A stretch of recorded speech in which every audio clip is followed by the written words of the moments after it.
fists we fire starters. One out of a million more reach those heights. Always had a feeling that I won't deny that work. Never could toss. Look in my eyes, I'm on the rise.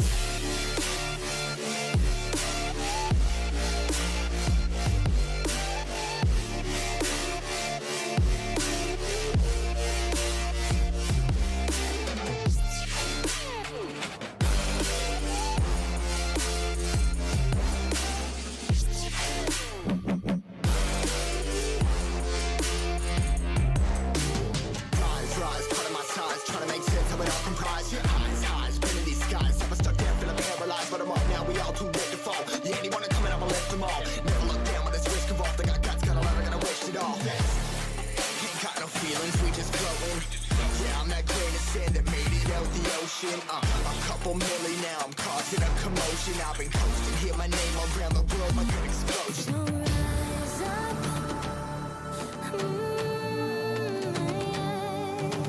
rise up.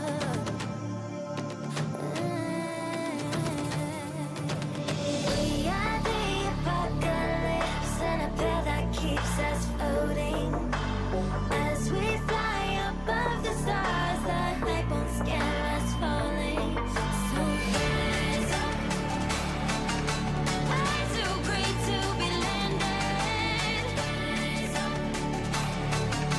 Way too great to be standing. They never gonna stop us. Flying by them like choppers. Better took those risks. Cold one of my fists, we fire starters. Let's go. One out of a million will reach those heights. Always had a feeling that I won't deny that work. Never could toss. Look in my eyes, I'm on the rise.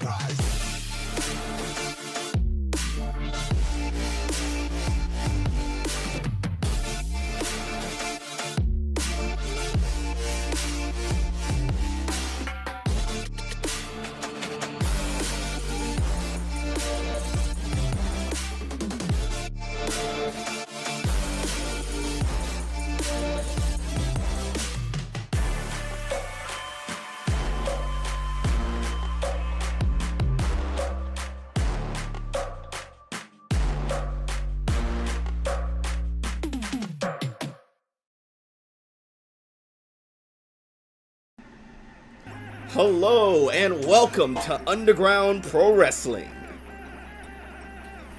It was not a very natural transition there. It's just fade to black instantly. That's how we show up, like a nightmare out of your dreams. I don't know, and your sleep.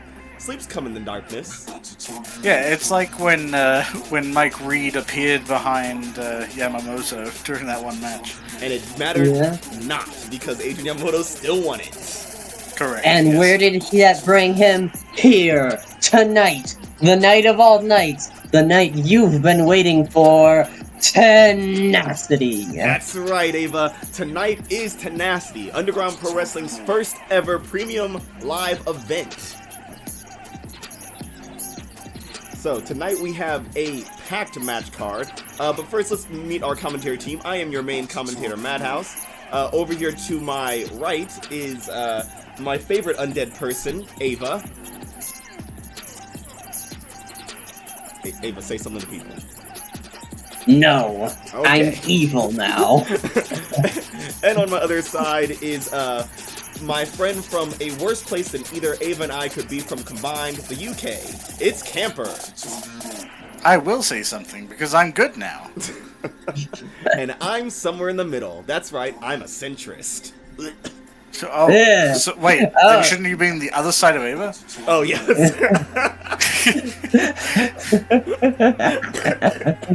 That's right, you heard it here first, folks. Centrists are the real evil. There are no centrists in UPW.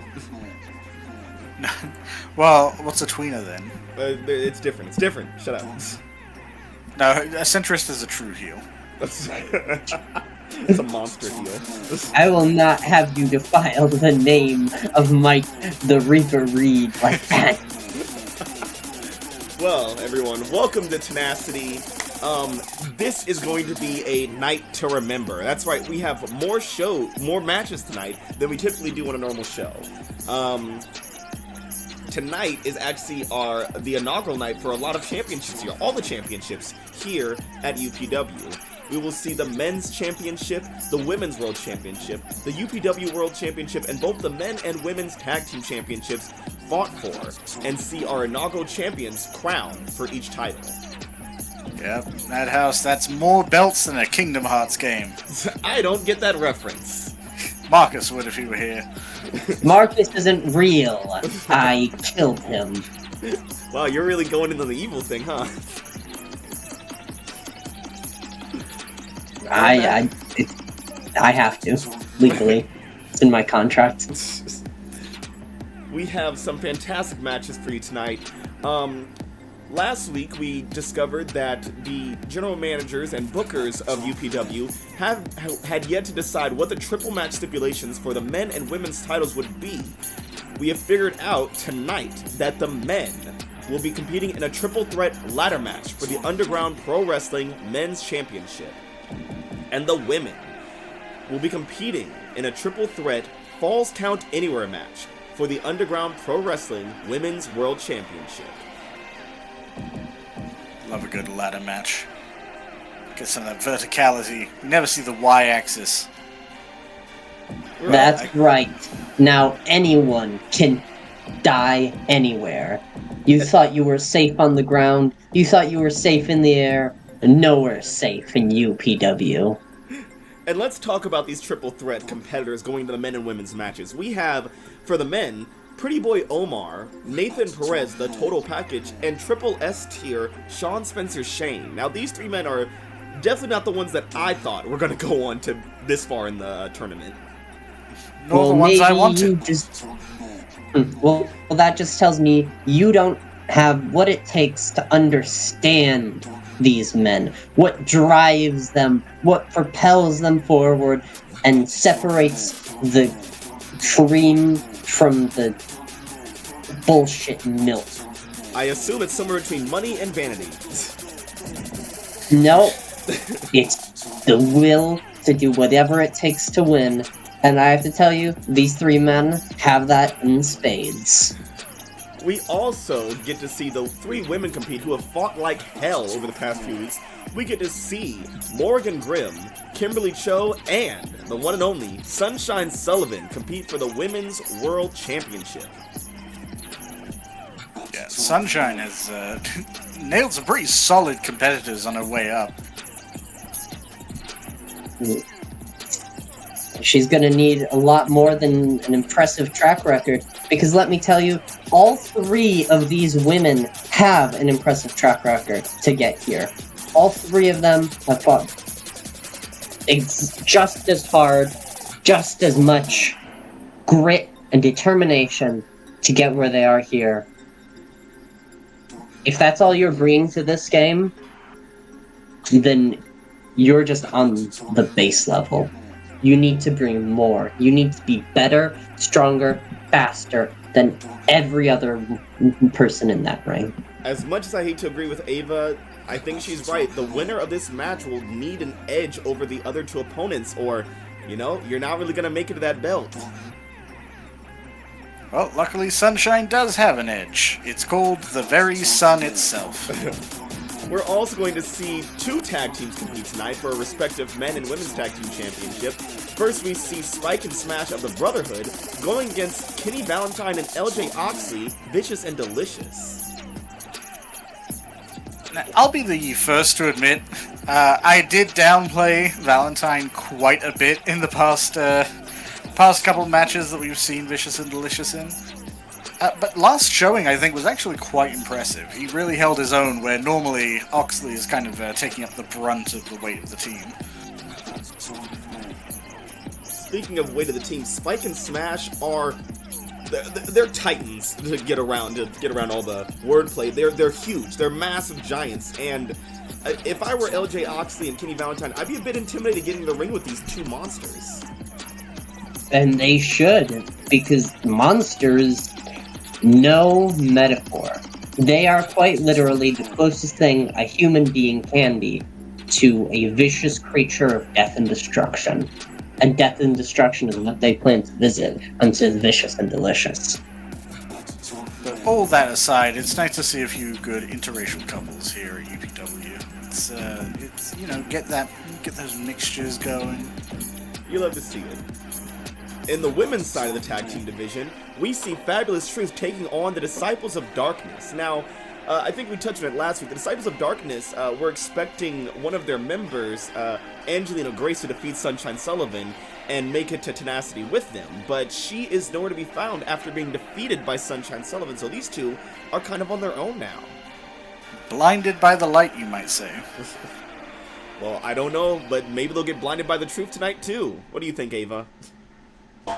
I think what I've always thought about the Disciples of Darkness.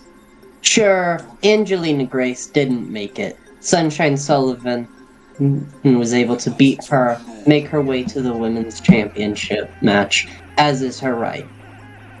But we're not talking about the women's championship match right now. We're talking about the women's tag team championship. We're not talking about Angelina Grace. We're talking about Selena Niles and Taryn Ray, two women who I would say are both equally as powerful as the third member of their stable.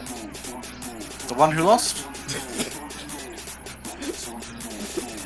Well, before you guys go crazy at each other, we have our main event match, our title match, who will decide who will be the face of UPW. That's right, the Underground Pro Wrestling World Champion, as we see Cassidy Graves takes on the Dragon Warlord, Adrian Yamamoto. I'd just like to make it very clear here. I think we already know who's going to win this, and I'll tell you why. In the Chinese calendar, the year of the dragon is 2024. Is it really? It is. My god, it must be destiny. Destiny, destined from the stars themselves.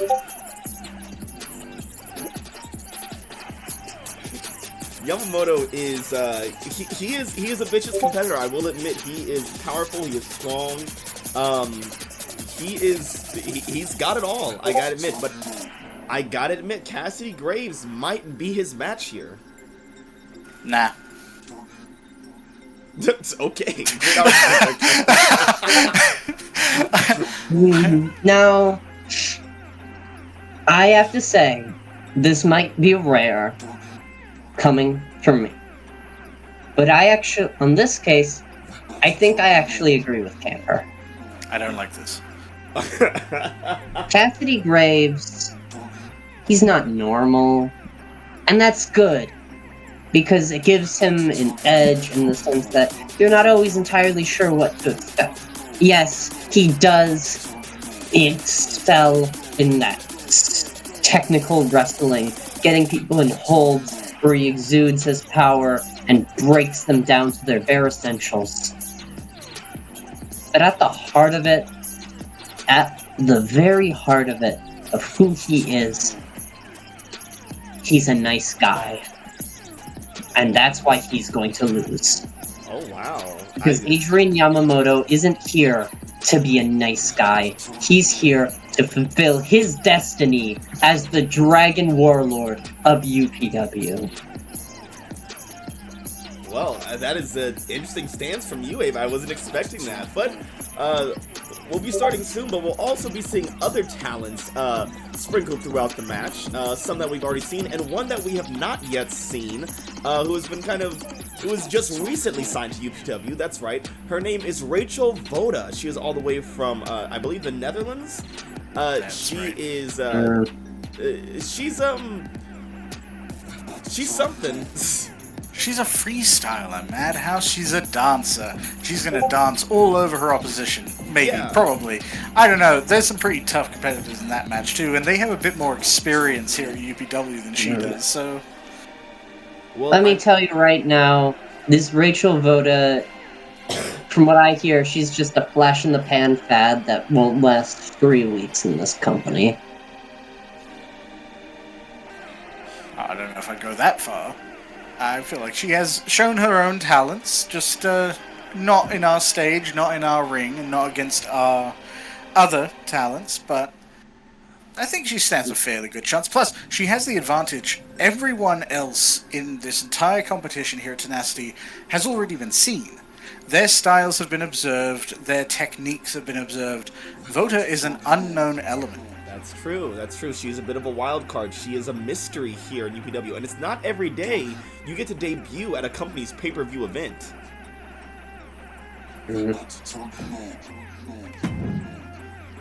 Well, without further ado, we should get into our first match, which is Shawn Spencer Shane versus Pretty Boy Omar versus Nathan Perez, the total package for the Underground Pro Wrestling Men's Championship. It's about to be packaged into a coffin. Now, dare I ask who you guys are rooting for in this match?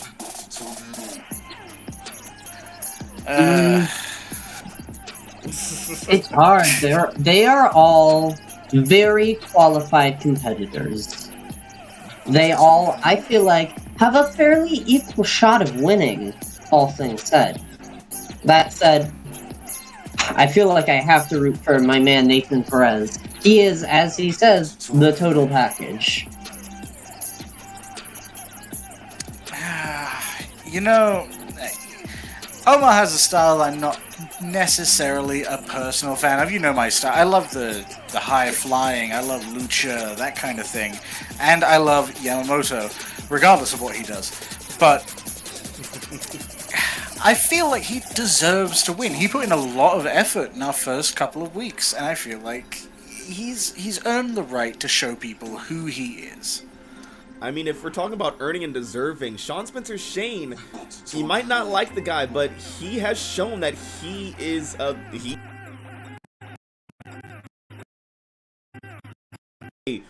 phenomenal competitor. Sorry, your microphone cut out, Madhouse. Hello? Yeah, sorry, Audio technicians, get over to the table. Hey, you over there.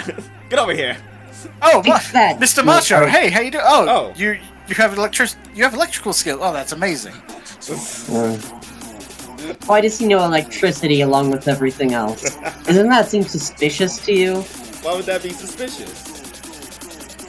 Only saboteurs know electrical skills. It's strange that my mic cut out as soon as I started talking about Shawn Spencer Shane. It's like someone here might have a personal vendetta against him on the audio team. I don't know though. I would not blame them for a second. Shawn Spencer Shane has an ego that does not match his talent, given his loss in the previous week. Well, let's get into the match. I don't know which way this one's gonna go, guys. And I'm actually terrified. Good. That's how you should feel every week. I know the audience didn't see that. What was all the cubes Don't worry in the about loading that. screen We'll there see that for again later. Here we are in Tenacity. Some ladders already preset. Love that. Looking great. The following contest is a triple And threat first to the ring. match and is for the Underground Pro Wrestling Men's Championship. Making his way to the ring from Jackson, Mississippi, weighing in at 225 pounds, Shawn Spencer Shane. Now, here is Shane, triple S tier, decked out in gold. He loves the feel, he loves the smell, he loves the taste, I assume? Well, he can come with his own gold, but the only gold that really matters is the UPW title. And we'll see if he has what it takes to walk away with that. Yeah, I can appreciate the aesthetic. White gold, it's noble.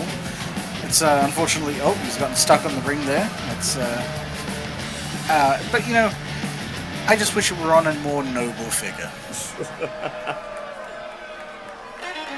Nobility's for losers. Here he comes, the wild card of the match.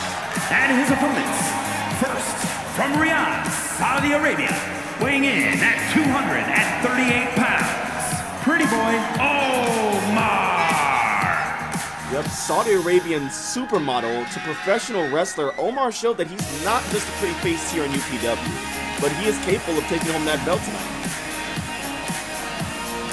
I'll have you know, Mads, these aren't belts. You hold up the pants with a belt. These are titles. Of course, my apologies. I feel like you're just wearing the wrong pants if those belts would not hold them up. I wonder what happened to that championship overalls. Well, then country dominance would win. Let me tell you, back in the day when they used to have the championship suspenders. And from Miami, Florida, weighing in at 240 pounds, the total package, Nathan Perez. Now here is a winner, if I ever saw one. Here's an ego, if I ever saw one. We're talking about Shane's ego. This man's ego is beyond belief. I think eclipsing Shane's. You call it ego, I call that confidence. The confidence of a man who knows what he's capable of and knows what that means. Confidence And aware tonight, man. I think that means he's going to walk out UPW Men's Champion. I will admit, despite Omar being more of a freestyle wrestler, Nathan Perez is probably the most versatile one here in the ring. Definitely taking the strength advantage over both his opponents, and being able to do some springboard and top rope moves very easily. That high-flying talent might come in handy, since this is seen as this a ladder match. This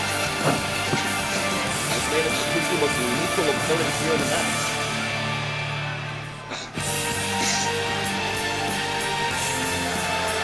Taking his time to really get the boos of the crowd here in Des Moines, Iowa. What do they know? It's Des Moines. It's the site of our pay-per-view. Say one good thing about Des Moines, I dare you. Fun to say. It's where it's it is the local government that opted to host TENACITY. Thank you, Des Moines. Both of them are off. Oh my goodness. Oh, Shane starting off with a flare, taking down Omar, but then instantly getting grabbed in the throne by Perez, who's not wasting time, putting down his competition. And now it looks like Omar's looking to get some revenge here. now I think it's worth noting here, Madhouse, you did mention that our good buddy Perez is on the stronger side. He's clearly bigger than both of our other competitors, but we saw JT struggle in a three-way match before, and he was clearly the better fighter of those three, I think. Despite his loss, he took on both of his opponents quite well. It's just a moment of weakness is all you need in a fatal three-way like this. That's right. In a triple threat match, you need to have your head on a swivel, especially in a ladder match. You have to have your eyes on who's on that ladder, who has a ladder in their hands, and who has a foot on those steps. Because at any moment, that person could unlatch that ladder, could unlatch that title above the ring. Fortunately, Omar is currently being thrown around like some kind of chew toy. So Everyone taking hopefully their that time, no need changes. to rush. Nathan First Perez getting keeping set his up. eyes on the prize and setting up a ladder. Like Shane is preparing for Speaking of something else. ladder, Blocking the way for Omar, much like And it looks like Nathan killer. Perez completely free to do as he pleases while everyone else is distracted. yeah, Perez, And he is just the taking his mind that time. he has, he is focused. He knows why he came here. And- He came here to win. Those other two just aren't And paying attention right now. And it looks like Are they just going to ignore it? They don't care. They don't care. They were weak because they didn't win. Bring the pain to everyone else. We need to see Perez unlatching the What? title. A lightning fast victory by Nathan Perez. You know, Our fans probably aren't too happy with that.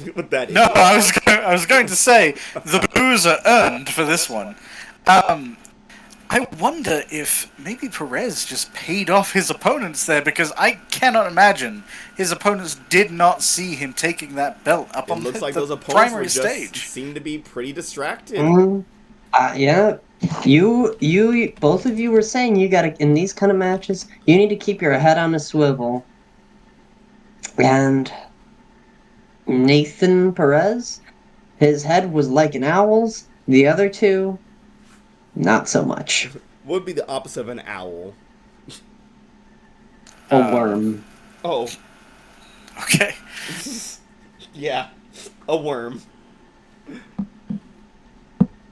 What Well, would you say the opposite of an owl is? I don't know, like a freaking Tootsie Roll. So I was thinking like an animal of some sort, like a worm. Worms. Well, don't no, count. because then it's not the exact opposite of an owl. An owl is an animal, and it would have a similarity. Oh yeah, so like a rock. Right. Perfect. Which is what a Tootsie Pop is. It's a rock of candy. It cannot rotate on its own. In fact, it has no joints whatsoever. It cannot fly. I feel like you could say that about a lot of things. Yes, but an owl is also the natural enemy of the Tootsie Pop. Ah, you're right. I always forget about that. Well, let's jump for some into our reason. next match after that one ended pretty abruptly, honestly. Our next match is, we have some competitors that we've seen before. We have Alexia Quinn, the princess, our local genius powerhouse, Ivy, and the sparkly Diamond Diaz, all in a Fatal 4-Way match against the debuting tonight, Rachel Votta. Now, we said before, Rachel Votta is kind of the mystery competitor. She's the wild card, and we don't really know what to expect from her. The other opponents don't really know what to expect from her either. But we know that she's a dancer, and she has a bit of a motto called Ravo. Still not sure what that means exactly. Just kind of sounds like she took the beginnings of both of her names and mashed them together. But she used it as a verb. So, I'm not sure. Yeah, She's going to rave all over them. I don't think. I can think only we can say assume that. that's what that means. Raves need like more than one person here, right? Well, That's not strictly true. Can you have a one-man rave? Why not? It's just not- lights, not- music, glow sticks, occasionally some illicit substances. Something you want to tell us, Camper? That I am straight edge. Is this part of your good persona? It is both part of my good persona and technically accurate. Uh-huh. Mostly. Sure. Well, speaking of a straight edge, they're gonna need an edge if they want to win in this Yep. 4-way match. Which I think brings us back to the fact that Votta is the unknown element here. I genuinely think she stands a fairly good chance, especially if she's watched our previous shows. She's probably been backstage the entire time, keeping an eye on things, kind of praising her opponents, seeing what they can do. Well, what gives her that edge? It might also just point a target on her back. If our other contestants are smart, they might try to take her out before going at each other. The following is a Fatal 4-Way match. Making her way to the ring from Raleigh, North Carolina, the Princess Alexia Quinn. Now, the princess here, we saw her compete in the early weeks of UPW, where she was knocked out of the championship tournament by Morrigan Grimm, who was competing tonight. She is a submission specialist in her own right. She has had some of the best training paid for by the best money. And it looks like she's here to prove herself, that she's not just a failure who taps out. Well, we have undeniable proof that she did do those things in the past. Let's see if she can change in the future. Ivy. And here is Ivy, a powerhouse extraordinaire, a warrior of the mind, one could say. She was knocked out in the early weeks of our tournament by Beretta Stone, who was also defeated by Morrigan Grimm. Yeah, showing that a cunning plan can be completely unraveled by a punch to the face, and sometimes a punch to the face isn't all it takes to win. But let's see if Ivy Nile has taken in this information into account for her new plan, whatever that may be, for how she plans on coming out on top of this match.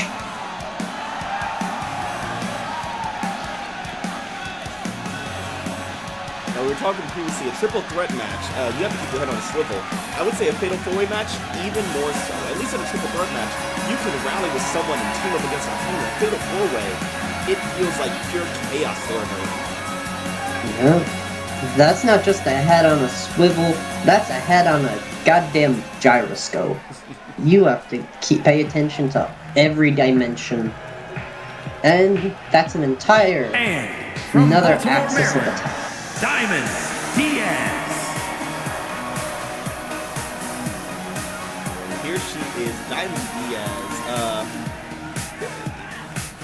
I still don't know her deal.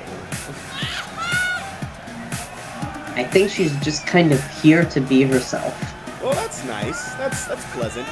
She was knocked off in the qualifying rounds by, I believe it was Kimberly Cho, who was competing tonight for the Women's Championship.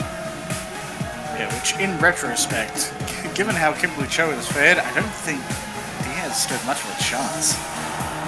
Well, she's looking tonight to try to prove that that might have been just a one-time fluke. Try to really show that she has what it takes to be a star in EPW. Oh, and here's our newest girl. And from the Netherlands, Rachel Votta. Well, she's certainly bringing in a unique energy. And a unique style with that outfit and makeup and everything about her. Does anyone else see what I see? What do you see?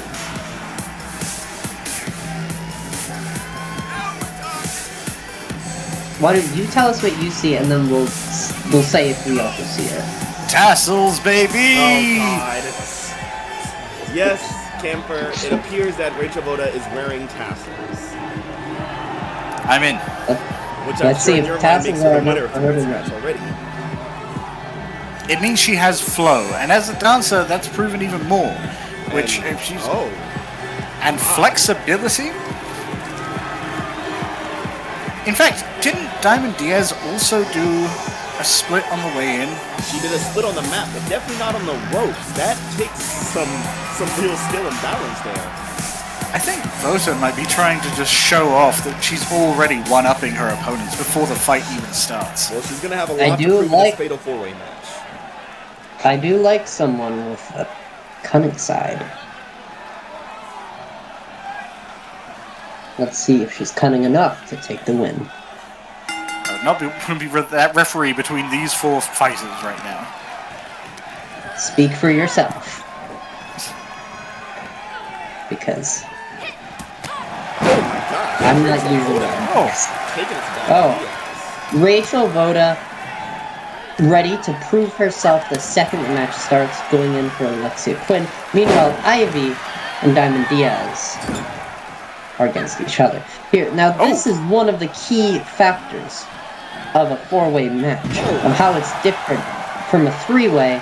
In a three-way, you can let your two opponents fight each other and give yourself time to recover. In a four-way match, you don't have that luxury. There's always going to be at least one person ready to take you on. Diamond Diaz seems to be making a smart decision, going outside of the ring and letting her opponents fight amongst themselves, giving her valuable time to let herself catch her breath while they wear themselves down. A smart tactic, honestly, especially in no disqualification match.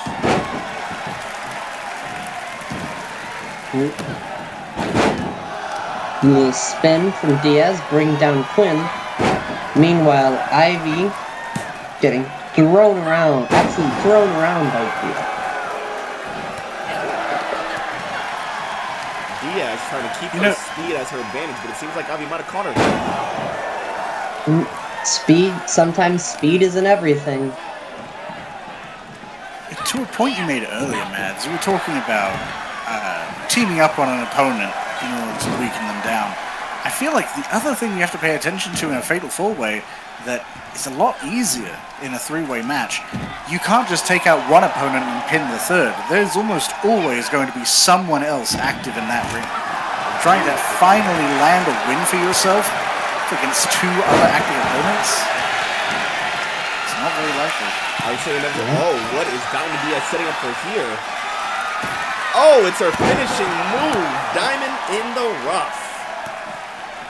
Going for a pin while her opponents are distracted outside.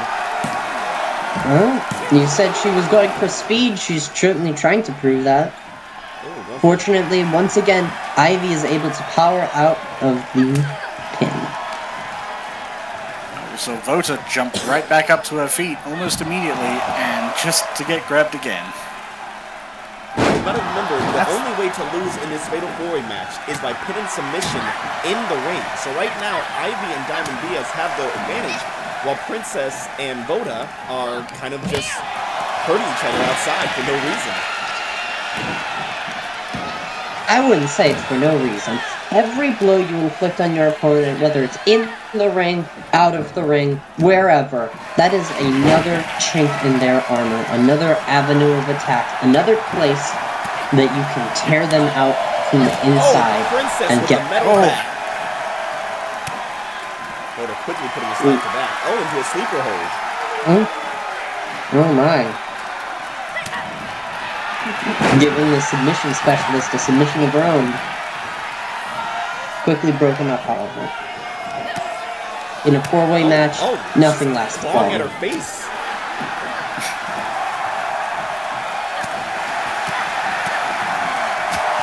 My call sheet here says that Votta is an expert of freestyle fighting. Apparently freestyle fighting includes the nails. Deadly kicks. I mean, if it's free and if it's stylish, who can we just... what can we say about it? Once again, Diamond Diaz alone in the ring with Ivy. Taking up that back, Quinn was polite enough to bring into the ring. Not quite fast enough as Oh, Ivy what a quickly dodges kick. and hits the kick of her own. Diamond Diaz showing what a real kick looks like. Hard enough to bring down for the pin. Is it going to be enough? Oh! Not quite. A kick out from Ivy. If I were Diamond Diamond's Diaz, looking I like would she's- keep that pressure on, keep that speed, because right now she has every advantage at her, like right there in her grasp. She needs a little bit more to end her opponent. Oh. Kick didn't quite land. And but some other blows might. Expertly executed by Diamond Diaz. Oh! And following that up with a vicious display On a third! of static. Ivy managed to get something to get That out of that. has not got to I wonder if Diaz got her nickname from the baseball diamond that swings like that. It's there. I will say Diaz has been showing exceptional talent in this fight alone. Meanwhile, outside of the ring, Alexia Quinn tried to hit Ravo with a bat, or a kendo stick, I should say. But now seems to find her at the other end of one. Going for it again. Or- Diamond in no, the that's rough. not true. That might be it if the other two don't pay Oh attention. my! Is that it for Ivy? Oh! Broke it up just too And it late. is! Diamond Diaz stealing the victory, using her genius to outsmart the genius. Well, you were saying before, Camper, that Diamond Diaz didn't put forward to too good a showing against Kimberly Cho. She certainly turned that around, I'd say. Taking down Ivy in an expert play of her own and securing the win of this Fatal 4-Way. To be honest, she was a fairly dominant force the entire match. I don't think Here's your anyone winner, ever really got the upper hand on her. Diaz. He had a reversal once in a while, but she would reclaim that position fairly strongly against Ivy and anyone else who tried it, and it turned out quite well. Yeah, Diamond Diaz, definitely not someone to underestimate going forward. I wonder what she's going to do as we figure out who our women's champion is later tonight. She might have her eyes on that title, because where it starts will be decided here at Tenacity, but where it goes from there, only time will tell. Next up, we have a sure to be phenomenal match, a UPW Classic Tag match, which is a Tornado Tag Team match, where we see the Brotherhood taking on Vicious and Delicious for the Underground Pro Wrestling Men's Tag Team Championships. Mm-hmm. Next up, we have a sure to be phenomenal match, a UPW Classic Tag match, which is a Tornado Tag Team match, where we see the Brotherhood taking on Vicious and Delicious for the Underground Pro Wrestling Men's Tag Team Championships. Now, I think we all know. I think we all know what's going to happen here tonight. Yeah. The orphans are going to get adopted by failure. By failure. By pain. Trust me, they're quite familiar with pain. I honestly don't know which way this one's gonna go. Now, Country Dominance, say what you will, they are pretty solid competitors, and Vicious and Delicious were able to quickly and systematically dismantle them. The Brotherhood, however, were able to take down veterans, the Lucha Dragons, who, you know, no one expected them to actually lose last week. That is true, but I think we should look back on that match. If we could play some highlights, right? Oh, we don't have that. We don't have that technology. We don't have funding. that. Okay. We don't have that technology. We don't. Well, look, if we could, it's not. We spent a lot of money on the lights. Yeah, if we could, we would see. Unfortunately, the Lucha Dragons had a little bit of discord during that match. Not least of which, one of them booting the other in the face right toward the very beginning of that match. That's true. Maybe a little bit of trouble within the Lucha Dragons. But when it comes to the Brotherhood and Vicious and Delicious, these two bonds seem inseparable from each other. The Brotherhood being orphans that grew up together, whereas Vicious and Delicious being a actual couple. And I feel it's worth mentioning again. Whereas I was making fun of Kenny Valentine before because their earliest showings weren't overly impressive outside of Oxley's pure strength and aggression, let's say, their last match together showed quite a bit more ability to work together in the ring, to actually work off of each other's strengths and cover for each other's weaknesses, whereas they weren't before. I think they've just been improving since they have been in UPW. Well, they definitely will need to work together because the Brotherhood are no easy opponent to defeat. And I'm sure Ava would agree there. Oh, trust me. I have made sure that these two are the apex of what it means to be a UPW men's tag team champion. Oh. Well, what do you mean you've made sure? I feel like we should I've made maybe sure. some drug tests. Oh. Did you fill them with something? Nothing you'd find. Okay. Well, let's just get away from all of that into the match. Is there a drug test for dark magic? I don't think we have that technology or the money for it. No. Yeah. No, we can't fund that. There's a reason we're in Des Moines. Yeah, honestly, Des Moines would. I'm not going to talk about it. What I am going to talk about are the Brotherhood. Engines of destruction. The following contest Machines is of a death. tornado tag team match and is for the Underground Pro Wrestling Men's Tag Team Championship. On the way to the ring at a combined weight of 505 pounds, the Brotherhood. Now, here are the Brotherhood. We have Spike here, and in the background there we have Smash. Smash is a fount of strength, whereas Spike is definitely bringing the pain. I would say that they can both bring pain. They just have their own unique flavors of it. One, a hot, slicing, searing knife into your gut, and the other, a crushing blow to your ribs. And speaking of different flavors, At a combined weight of Vicious and Delicious. 440 pounds, Vicious and Delicious. Delicious Valentine and Vicious Oxley, Vicious and Delicious, UPW's only, as far as we know, couple and tag team. as far as we know. As far as between them. Cannot confirm as night. We also, we do not ask our competitors. They can have whatever personal relationship they like. We actually didn't ask Vicious and Delicious. They just kind of showed up, and it was the first thing they told us. They are very prideful, I will say, in many ways. But we were talking about Pain earlier. If there's something to bring pain, it's Vicious. Now, Kenny, while we do shortchange him sometimes, he is a phenomenal high flyer. Maybe he showbutts too much, or he has a bit too much confidence, but when it comes down to it, this kid is resilient. Well, they're gonna need it. There they are. And there's what we're fighting for. That's what it's all about tonight.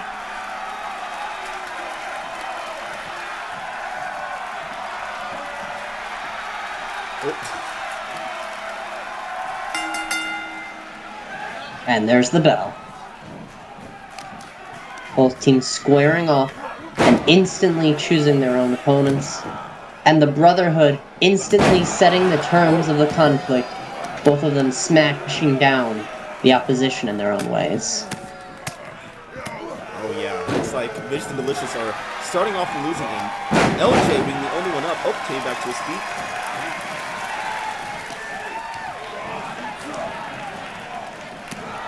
The ref is unfortunately in a corner by herself. Oh! Best to stay away from these massive Don't worry. Did you see that? It looks like LJ Don't worry. dodged Spike so that he would hit his tag team partner.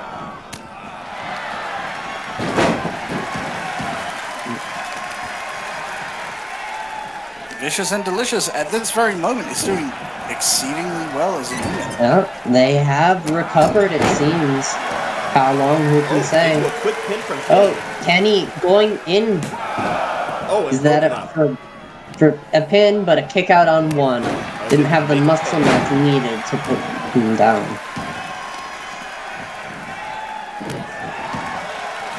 LJ to the outside of the ring with smash. Oh, a glancing blow. He just shrugs it right off.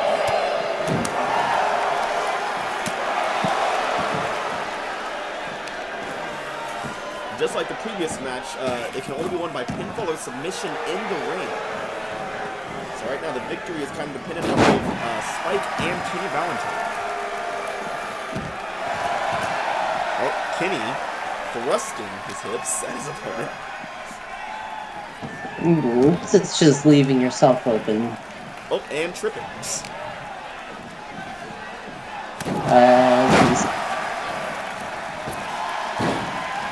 Oh, LJ going for a pin and is quickly broken up by Spike. Oh, a display of unity there from the Brotherhood's half.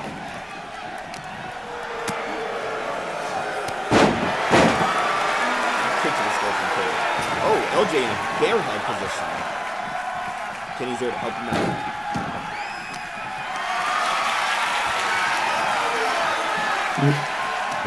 Spike, attempting to do something to Kenny, but he escapes quickly. Oh, both Vicious and Delicious escaping those attempts at grapple.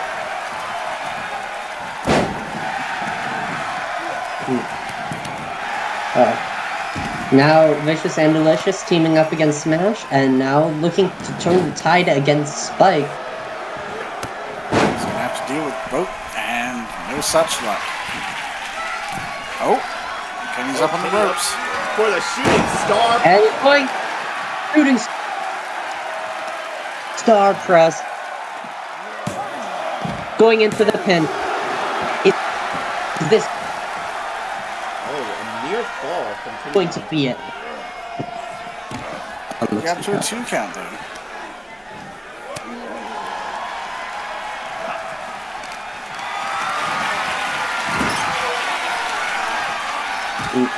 Smash physically lifting up Oxley, slamming him into the ring. Oh, doing a little somersault throw thing there.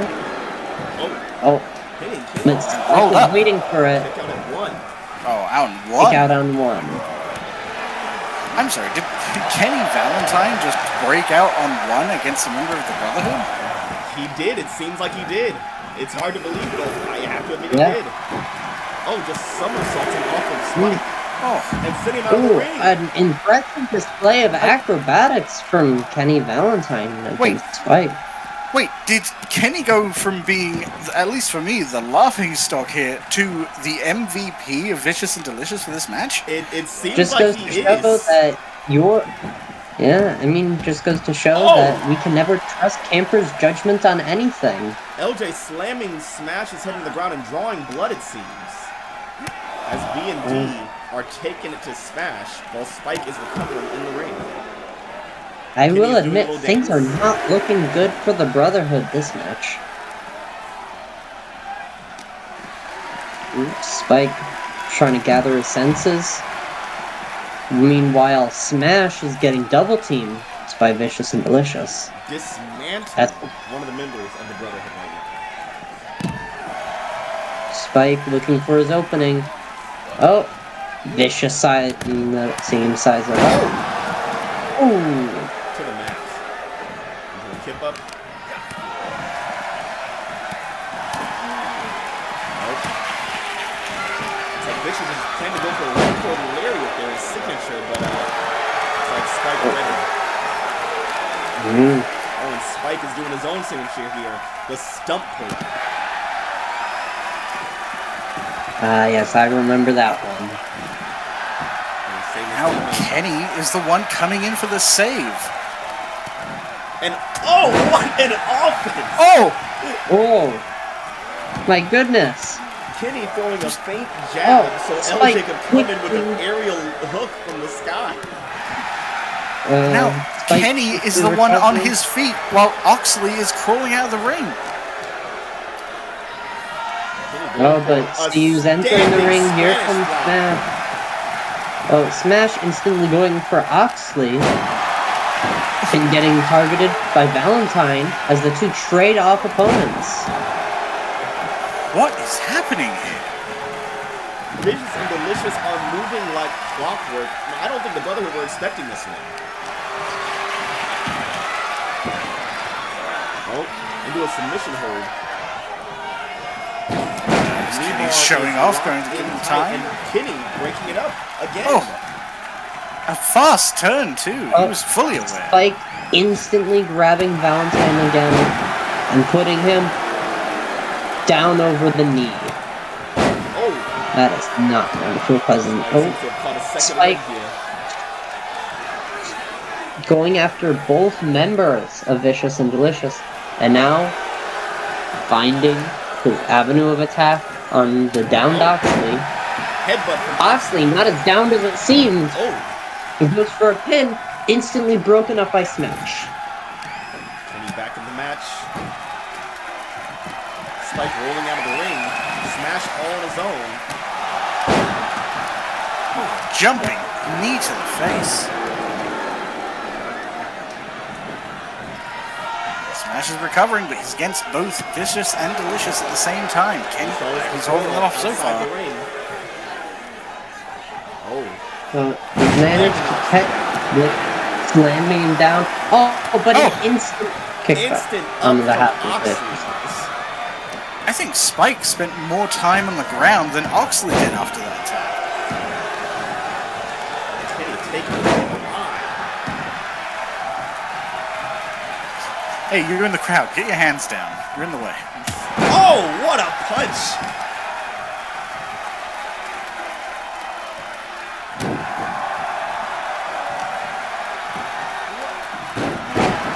What is happening? Kenny just full of speed and power Kenny? into the Brotherhood.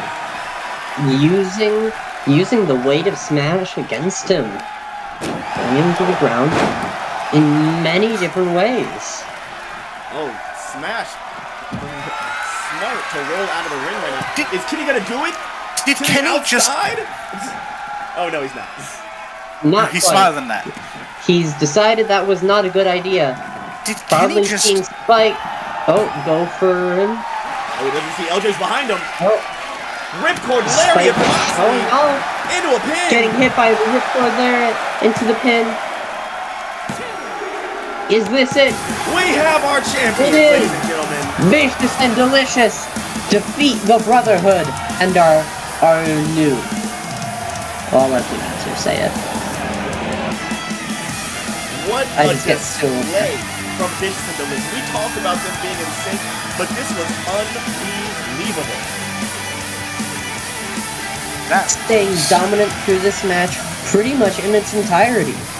Never letting up the pace, not until that final hit of the match and their victory Here are your in winners, hand.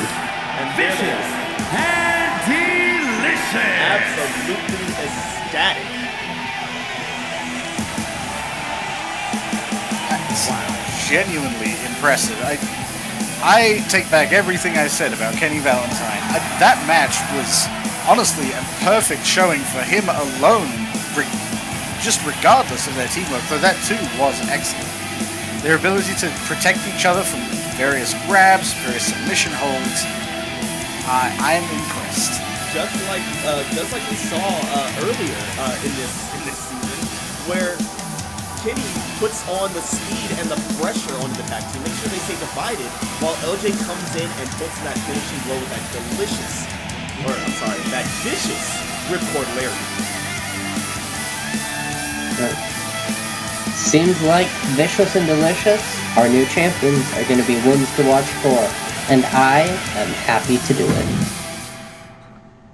If I were the Lucha Dragons, Los Guerreros, or Country Dominance, I would be taking notes right now, because Vicious and Delicious are definitely the team to beat. Can we check in with our sound engineers and maybe lower that music a little bit? Oh yeah, sound people. Yeah, sound people, can we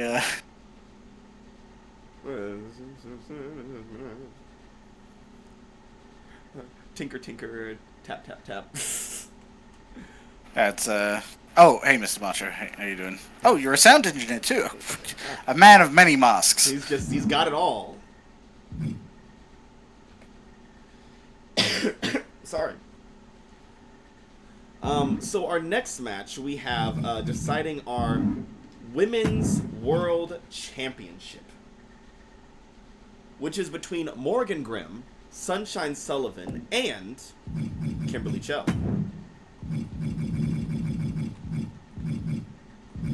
Yeah, I've been looking forward to this. Kimberly Cho, I think, is one of my personal favorites in all of our matches tonight. She had an astounding display in her last match against, as we've established, a pretty powerful opponent.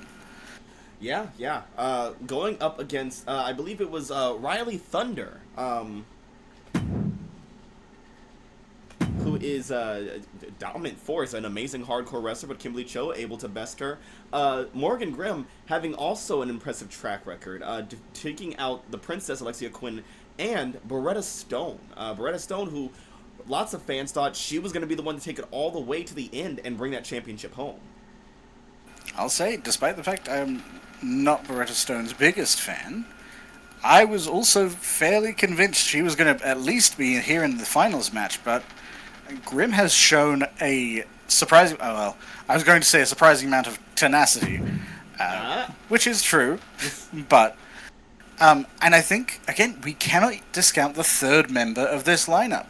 Sunshine Sullivan has come from behind in a big way. She was unexpected as a win for both of her previous matches, and now stands right at the top with some of the better competitors in the women's championships. That is correct. Sunshine Sullivan in her first week facing off against Lee the Lunatic, a monster from your darkest fears as she is billed, and was able to survive the assault from the basically Nightmare Demon. And then in last week's match, managed to take on Angelina Grace of the Disciples of Darkness, which despite all of her witchy powers and Dark Lord worship, she was able to keep consistent pressure on her, pulling out all the stops to take out her opponent. But I will say this is something that none of these women have ever faced in a triple threat match, and on top of that, a falls counts anywhere triple threat match. I am interested to see this. We've seen some fairly high-flying techniques from most of these fighters, so being able to go outside the ring and have it really count, I'm looking forward to that. Yeah, nowhere is safe in this match, and that is just what I look for. Now, if you were competing in this match, what would be your strategy to take home that championship tonight? That's a good Well, question. my strategy? Yeah. I would find someone. I would choose one of my opponents, and I would focus on them. The other person can come at me. I'll fight defensively against them if I have to. I'll throw them off. But I'll find one person, and I'll focus on them, and I will tear them down until there is nothing left, and I will pin them anywhere. Every time I speak to you, I I'll get break worried. them. See, my strategy, I think, would be a bit more opportunist. You have two other opponents, and so do they. I would let them kind of wear each other out, maybe get in a cheeky strike or two, but if you reserve your strength, you're better off in the later parts of the match, and as we've established, the end of the match is the only part that matters. I think what all these women have shown that they have is ring awareness. But tonight, I think the winner has to have arena awareness. Given that it's a false count anywhere match, anything could happen while you're not looking. You could be blinded by part of the ring while your opponents are getting submitted or pinned, and you will have to race over there as quickly as possible. Now, with as many high flyers as we do have here, covering that distance would be pretty easy, but at the same time, as we said before, keep your head on a swivel. Also, let's not underestimate the fact you could be poisoned by some kind of spray of venom. Yeah, that's also been happening lately. There must be something going around. It's legal. Well, I don't like how you immediately defended it as a combat strategy. I am just saying that it is a legal, valid tactic. To spit venom? Yes. I mean, I guess if you got it, use it. If you've got it, flaunt it. And boy, have some of these fighters got it. Into some people's eyes, it would seem.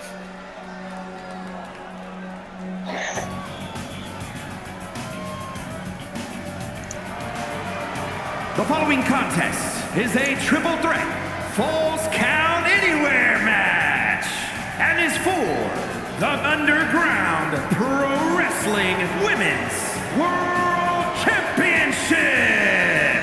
Making her way to the ring from Salt Lake City, Utah, Morrigan Grimm. And there she is, Salt Lake City's very own Goth Princess, Goth Queen, Goth Overlord. I don't know what the title for a Gothic monarch is anymore. But this girl is, she's shown that she can take it all the way. She has beaten some of the best in the company so far, and is definitely here to prove she can do more.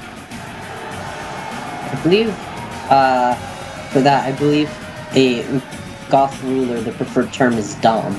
Oh. That is my experience. And she is here to dominate. I don't know if I can say anything else. And her opponents, first, from Hong Kong, China, Kimberly Cho. Now, I don't know about you guys, but I've been dying to see Kimberly Cho and Morrigan Grimm in the ring together. Sunshine Sullivan aside, she is a competitor in her own right, but these two women have such interesting styles that I've been dying to see them in the same place at the same time, trying to beat the living daylights out of each other. It's no secret, I'm a big fan of technical skill, I'm a big fan of martial artists, and Kimberly Cho has both. Besides the high-flying techniques, I'm also a fan. Honestly, Kimberly Cho might be one of my favorite competitors besides the obvious. Is it also because of the tassels? There are a lot of them, and I'm a big fan. I mean, there are tassels galore in this From match. Minneapolis, Minnesota, Sunshine Sullivan. And there she is. Someone notably lacking tassels. She's got something in the Some back. trailing. Yeah, she's got both. Running past her opponents, just doing laps around the ring. Did Morrigan Grimm just fade into existence She's wearing there? that. I always appreciate- Sullivan has been deemed the heart of UPW in recent weeks after her 2 victories over 2 very tough opponents. Yeah, both themed on darkness here. I feel like Morrigan might have a fairly powerful opponent, at least on a metaphorical level, here in Sullivan. the sun has to set sometime, and that time might be tonight. It's interesting. I'm looking at my playbill here, and it doesn't say that Morrigan is part of the witches' coven that is our other tag team matchup later on today. She is not. No. Yeah, I She learned is about that. what you She's think. just a goth, not a witch. They are not the same thing, apparently. Yeah. Interesting. It's kind of Oh, prejudice of you to assume that just because you're goth means you're a witch. Kimberly so quickly taking the fight to Sunshine Sullivan, who is, I would argue, is probably one of the stronger competitors here. Oh my goodness! Morgan Grimm Oh trying my to just God! I'm sorry. You said Kimberly Cho was taking not it to letting Sullivan. her. I think you mean Kimberly Cho was taking it to everyone in that ring. If she took it to the people in the arena, I wouldn't be surprised by this point. Now, unfortunately, there is precedent for this. We saw JT in his own three-way match. He was walloping both his opponents, but again, it doesn't matter. If you make yourself a strong target, you're not likely to win that match. Sunshine setting up a tree roll, all with the backstab. Those vicious kicks and chops from the Kimberly. Oh, Sunshine breaks out of it.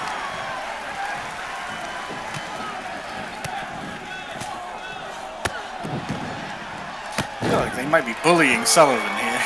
Yeah, it seems. Oh my goodness! Well, she wasn't even looking.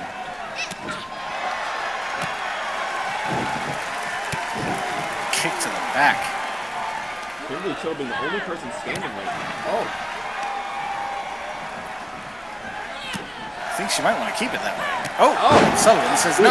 there are come on. just kicks out of the. Oh, Kicks and oh, the ref has got to get The out. ref- He's not gonna. Get out of there. Axe. there's some flying feet in the ring tonight. The ref has to duck and cover. He can't even run fast enough to get away from him. Oh! Oh, kick right across the face. Now I have to say, we've seen Sullivan, she does well against Agents of Darkness, but Kimberly Cho is no Agent of Darkness. Oh, but Kimberly Cho. I'm not sure how well Sullivan will give it to go Oh. against her. Oh, back elbow through both of her opponents. Oh my goodness. The speed. I know we expected speed and action-packed adrenaline, but this is insane. Oh, Cho again taking Cho powerful thrown attacks down against her and now opponents. cut. kick out from Morrigan. Kick out on 2 by Morgan Grimm, and then an instant retribution kick from Sullivan against Cho. She's going for here. Oh, a sunset flip. Ooh. Beautifully executed. Oh, a slap right across Sunshine's face. And it, with a Too much disrespectful- energy. Oh, scratch Sure. against the forehead. Cho showing respect to the crowd. She doesn't seem too worried about what's happening in the ring right now, which I guess makes sense. Falls will count anywhere here. The outside of the ring isn't any safer from the inside.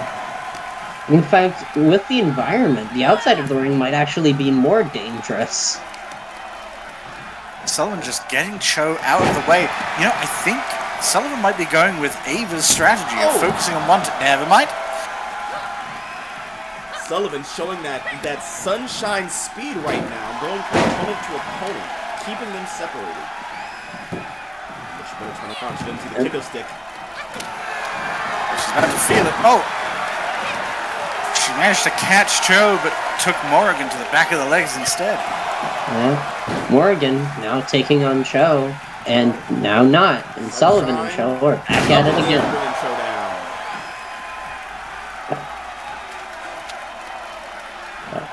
Oh, in comes the stick. Ooh.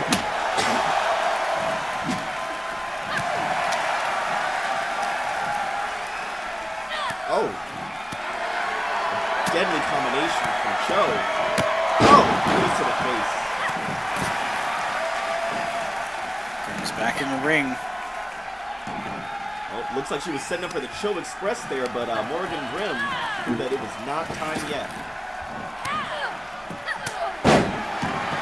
Ooh.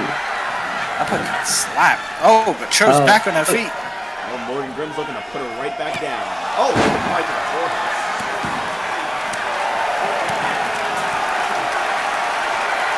Ooh, a backhand, a knee strike, and Morrigan Grimm quickly putting down Sullivan in her attempt. Oh, what is she waiting for? She looks like she's charging up something. But Cho's not going to let it happen.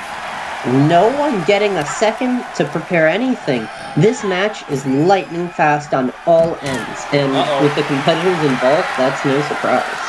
She's got her in. Oh, to the Black Sunday. Black Sunday. Is Morrigan Grimm going to take gotta it? break her out. Here comes Sullivan Cho, giving breaking it up. I'm not sure about that. Oh, drop kick to the back of the head. Now, Sullivan has shown quite some skill in escaping submissions. Another pin. Oh, kick out from Grimm. Seems like he'll take more than that if Cho wants to put her down. Honestly, I would not be surprised if none of our competitors fall to a submission here in this match. I think they're all just too determined to win. I mean, they should be if they want to have what it takes to make it a UPW.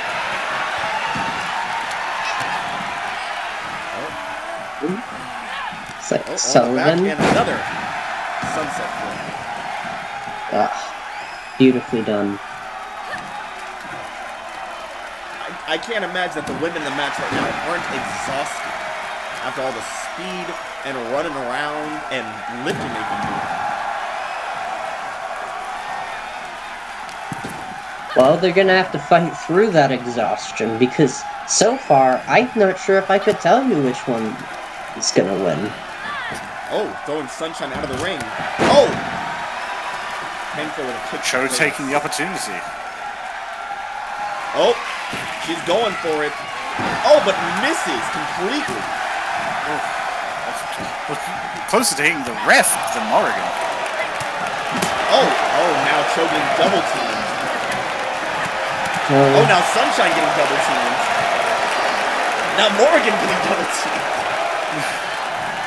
The focus of aggressiveness seems to be circling around to everybody.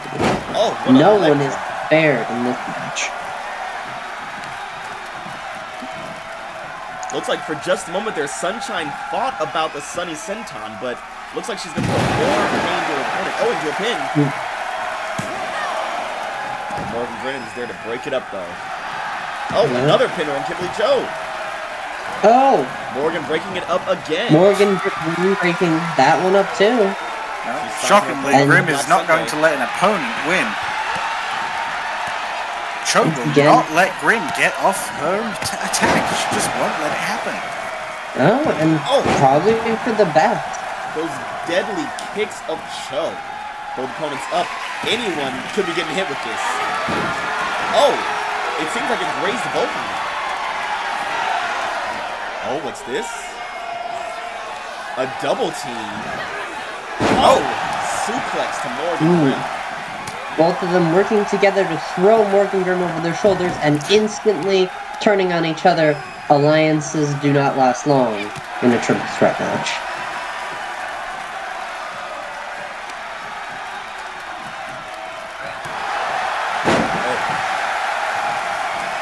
This is starting to resemble one of Kimberly Cho's earlier matches.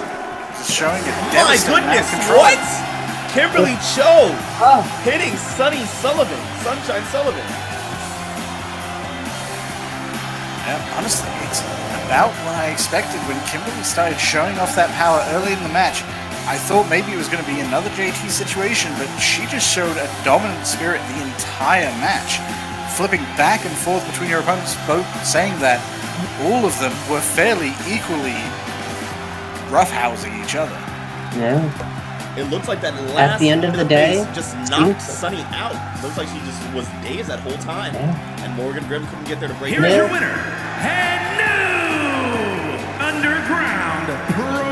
Wrestling Women's World Champion, Kimberly Cho. Kimberly Cho, every bit the expert warrior she claims to be, and now with a title to prove it. She definitely does deserve it. She proved that she could do it, defeating most women on the roster, just powering through the roster to the tournament and taking home the championship. And I think everyone will be keeping a close eye on where she goes from here.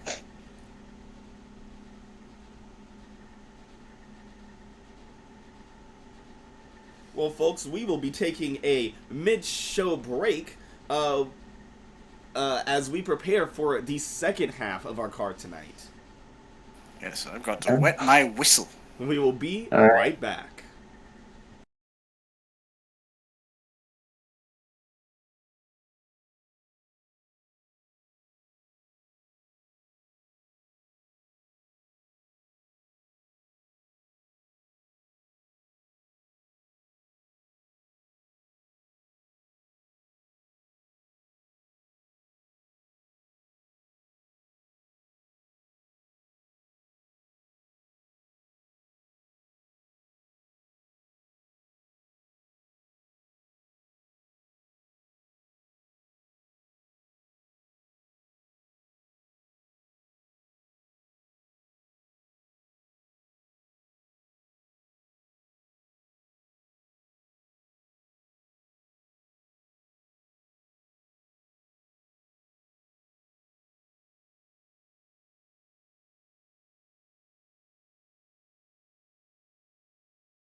and welcome back to Underground Pro Wrestling's Tenacity.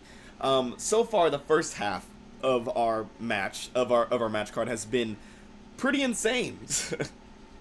Yeah, fast-paced, too. Sometimes in terrible ways, but sometimes in fantastic ways, like that last match.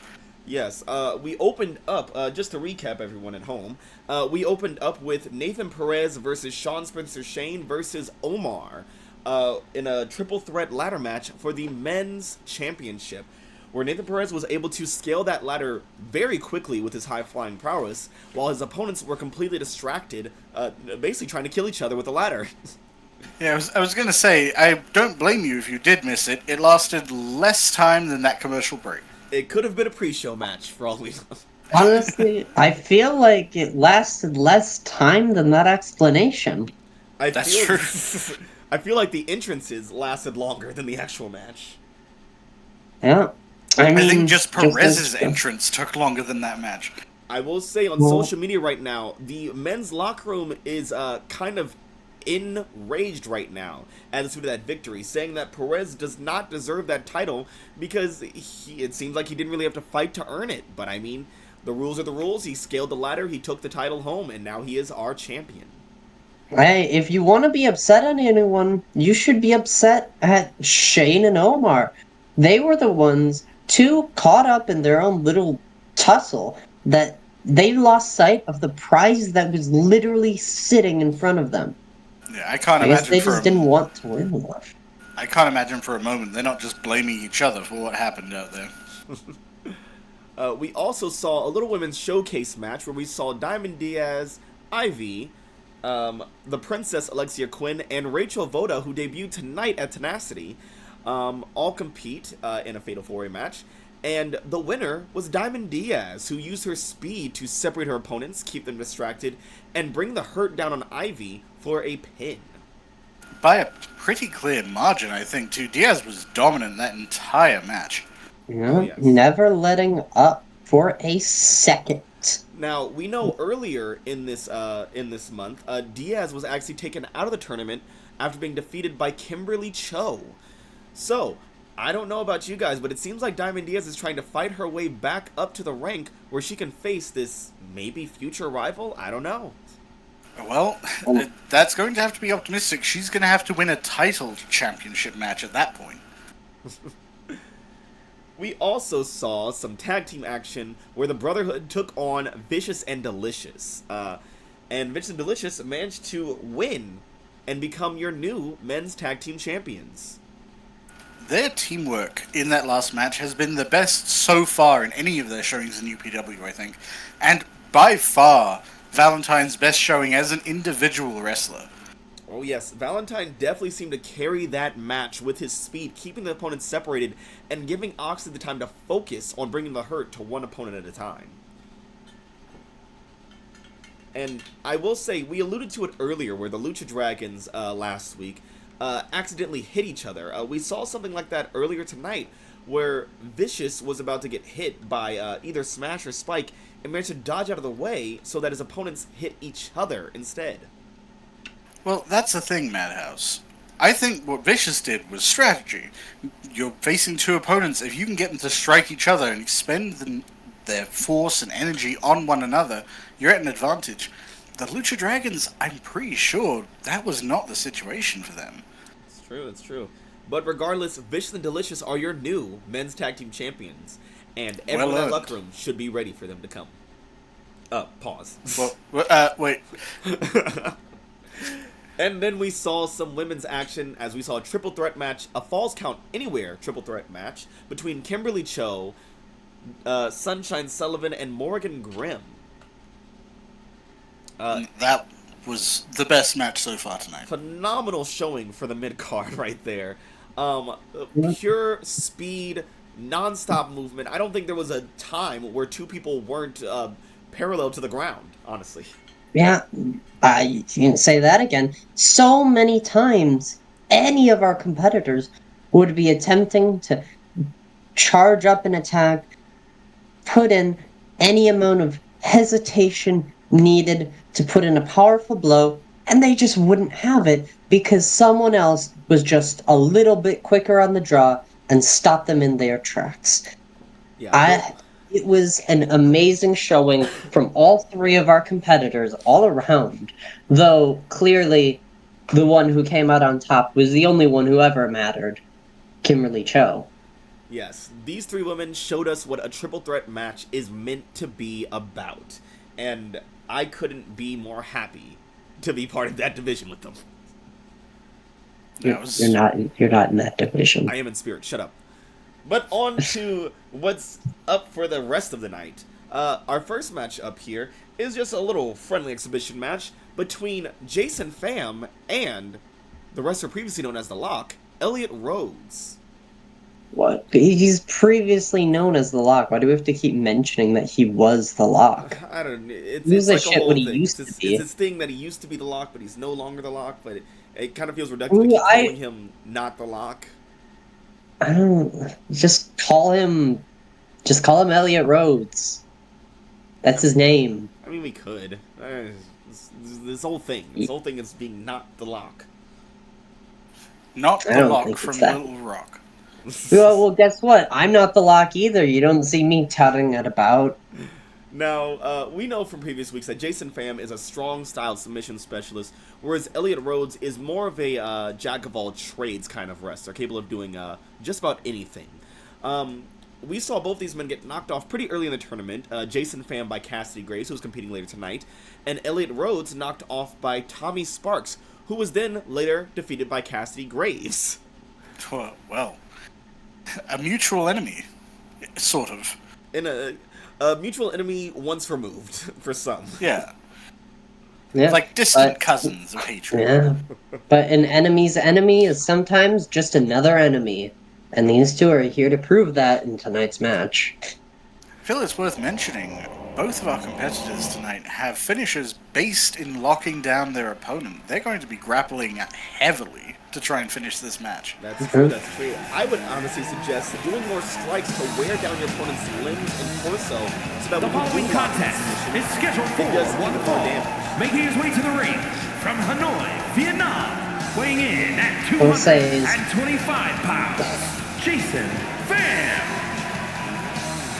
If what you want out of wrestling is watching two grown men wrangling around on the ground, groping each other, then this, my friend, is the match for you. And as we're here in Iowa, the family is on their feet for Jason Pham.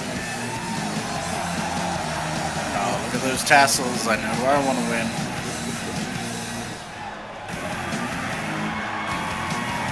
Workout guru, something of an artist. Jason Pham had a fantastic match with Cassidy Graves a few weeks ago, and he's definitely not one to be underestimated. I can easily see him rising the ranks again to get a championship match. Elliot Rhodes, however, not one to be underestimated either. He made it big in all the places that don't matter, and for a little bit in one of the places that do. Yes, the artist previously known as The Lock in WWE, now here in UPW after fighting through various indie scenes around the world. If there's one edge that Elliot Rhodes has over Jason Pham, it's experience. This man knows how to wrestle. I would hope that anyone who steps in this ring could say that. I mean, we If have you two don't know how to cool wrestle, listed you don't roles belong here. in UPW. I mean, two cools here, so I don't know. Yep, too cool. Lee the Lunatic, I think, less wrestles and more holds our opponents. That's wrestling in my book, and I wrote the book. So therefore it's wrestling. We really gotta make someone else write the rule book. You can't. Is that written in the rules? No. Okay. Not my rules. Just that's the end of that. Just You asked the question and I answered it. Oh, and the question we Elliot should be Rhodes asking quick. is who's gonna win tonight? And the answer looks like it might be Elliot Rhodes if that Oh beginning is my anything to God. go by. Oh, Not wasting a second to put down Jason Pham. Elliot Rhodes just bringing the speed. I don't think Jason Pham was expecting such a quick start to this match. Off the springboard. Oh. I was expecting such a quick start to this match. Yeah, well, sometimes in UPW you get more than what you expected. Oh, with a crossbody into a pin. And now going into the pin. Oh, but a kick out on one. Jason Pham showing, even though that was a quick and unexpected flurry of blows, it was not enough to put him down at the very beginning. It doesn't look like Elliot Rhodes is going to let up yet. Let's see if Jason Pham has the power to recover. Position. Oh, it's cradling him and Seems to be fumbling around a bit. Oh, bridging suplex. Now, just stomping down on Jason Pham's chest. I will say this is not the Elliot Rhodes that we're used to. This Elliot Rhodes seems highly aggressive, extremely angrier than we've seen in previous weeks. It seems like getting knocked off early in the tournament by Tommy Sparks seems to have struck a chord with him. I was going to say, you introduced this as a friendly exhibition match. That doesn't seem friendly at all. I don't know if Rhodes just took that loss personally, or if something happened backstage between these two, but there's a lot coming out here on the stage tonight. All I'm saying, I don't think there's such a thing as a friendly exhibition match. If you're fighting someone, you're fighting to destroy them and everything they represent. Nothing friendly about that. Ooh, knee right to the face. And there's nothing friendly about a kick to the face either. Looks like Pham is, okay, looks like Pham's... Yeah, he's finally woken up. I guess he realized that Rhodes was not going to take it easy on him. Oh, and there is no love in those kicks right now.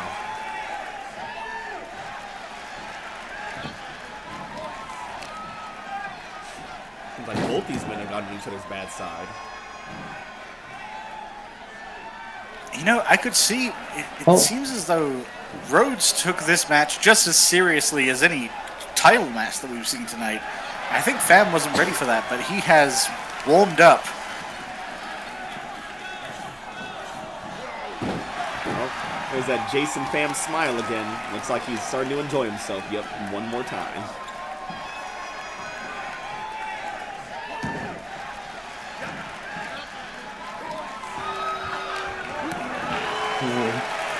I do have to admit there is a certain joy that comes from bringing pain and misery to others.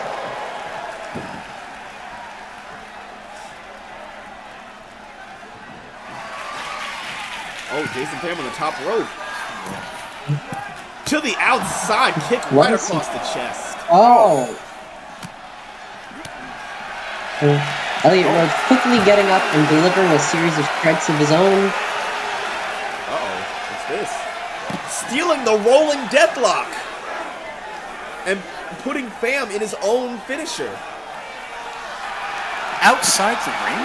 Oh, that's not going to end the match, but it is going to do hard work on his legs. I don't know about this one, guys. I think there might be some bad blood between these two.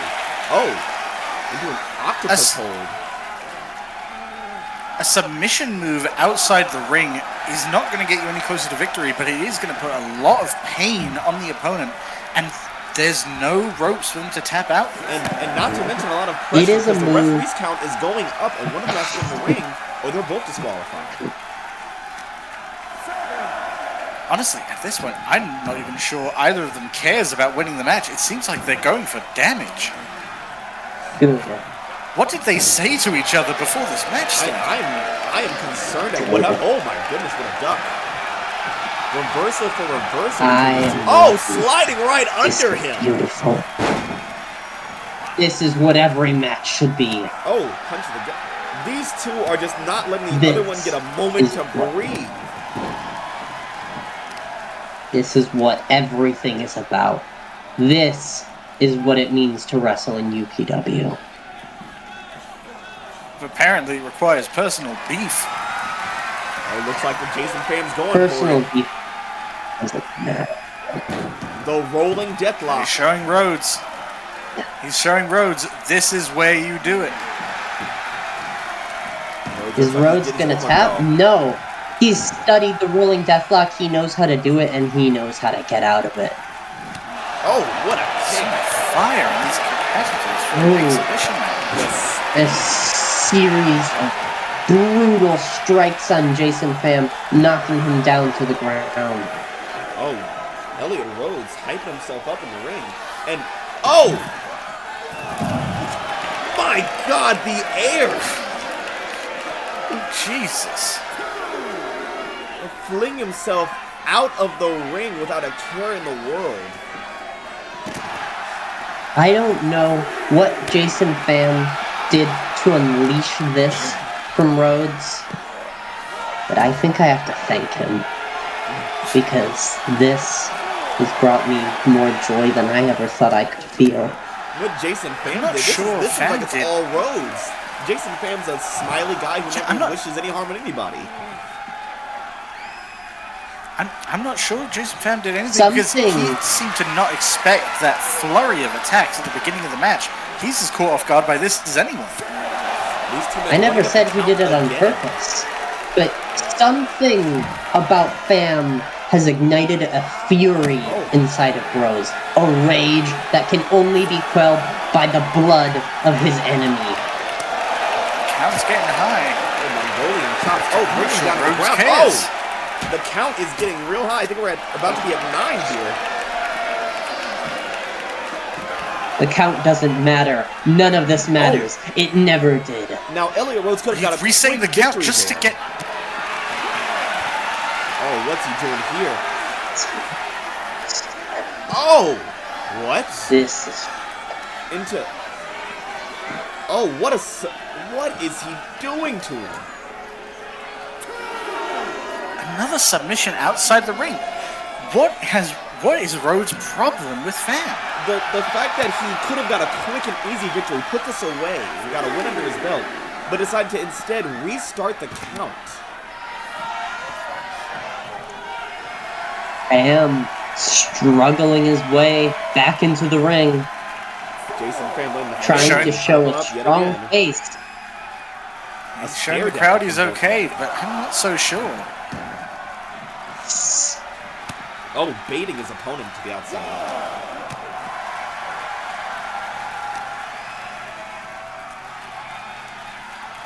Oh.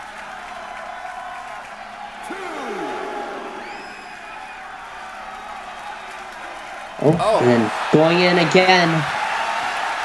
That impressive flexibility. That bridging.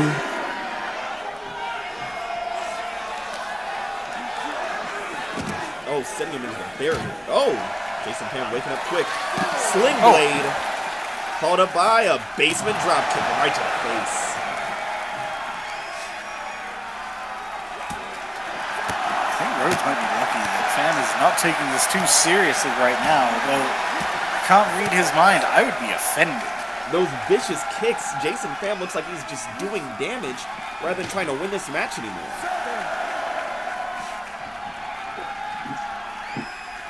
Back in the ring, Jason Pham seems to be the only he's one ready to interested in finishing this in the ring. Jason Pham Is gonna go Rhodes for a going to be able count-out to victory here. recover enough? 9. Elliot Rhodes is not moving. He seems still dazed. And that's 10. Count out victory. Your winner is Jason Pham. What on earth What a happened series backstage? of vicious kicks from Pham. I'm not entirely sure what happened, but this was my favorite match of the night. Yeah, Jason Pham taking his Two time, letting the submission count go up, moves. and getting a DQ victory. I'm sure that Elliot Rhodes is not going to be happy about that. No. He won't be, I don't think. You see, this might have been the end of the match, but I think it's only the beginning of something much greater. Well, And I can't wait to watch. Here's the thing. Rhodes had a path to victory through disqualification the exact same way. He turned it down. He jumped into the ring and back out to reset that count just to put more pain on Pham. I see no reason that he didn't. If he has any beef with Pham for winning that match, I think Pham has twice as much reason to have a problem with Rhodes for going all out on him. 2 submission moves outside the ring. Yeah, that is there to embarrass your opponent, put pressure on them, and cause them pain, as much pain as possible. There was a level of aggression from Rhodes that we haven't seen yet before. I know. I know. Well, as those 2 men head back to the locker room, we're going to see 4 amazing women come down to the ring, as we see Fabulous Truth take on the Disciples of Darkness. I can appreciate the color scheme dynamic here.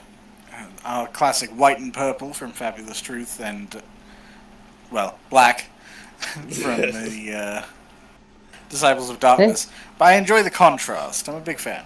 Yes. And black is the new black. Both of these teams have It's a classic. fought their way through the tournament to get to this moment to compete for the Women's Tag Team Championships. Disciples of Darkness taking out High Voltage, while Fabulous Truth took out Too Cool. Now, I honestly don't know who's going to take this one home. Fabulous Truth are a team from the UK. They have fought all through the UK with their strong style wrestling, a lot of catch wrestling training. They are kind of veterans in this field, but Selena Niles and Taryn Ray of Disciples of Darkness, they are 2 rookies who have a lot to prove, and they really want to bring home this title to their stable, the Disciples of Darkness. Especially now that essentially their leader has taken the fall for them. They're going to have to fight twice as hard to prove that Disciples of Darkness are still worth paying attention to at this point.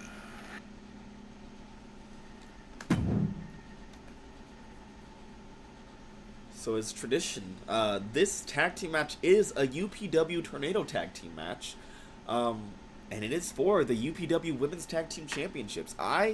This could go either way. This is definitely old school versus new school kind of wrestlers. Light versus darkness. This could go any type of way. Well, you say old school versus new school. I assume you're referencing the Disciples of Darkness as old school, given the Salem witch trials were before the advent of professional wrestling, at least as we know it. I guess to be fair, they do before the advent of professional wrestling, but conflict and strife has always lived within the heart of humanity. You say things sometimes that I'd rather not acknowledge. And that is why you're a coward. Anyways, wrestling! Wow, so fun! Nothing nefarious happens in UPW. The following contest is a Tornado Tag Team match and is for the Underground Pro Wrestling Women's Tag Team Championship. On the way to the ring, the Fabulous Truth.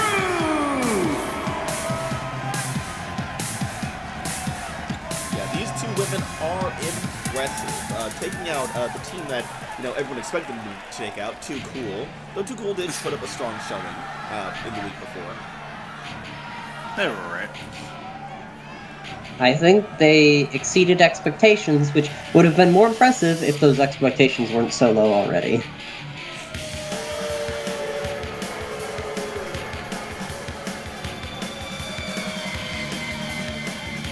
Here they are, the Disciples of Darkness. And their opponents, the Disciples of Darkness. That wasn't your job, man. We're seeing Taryn Ray, and on the right side, Selena Niles.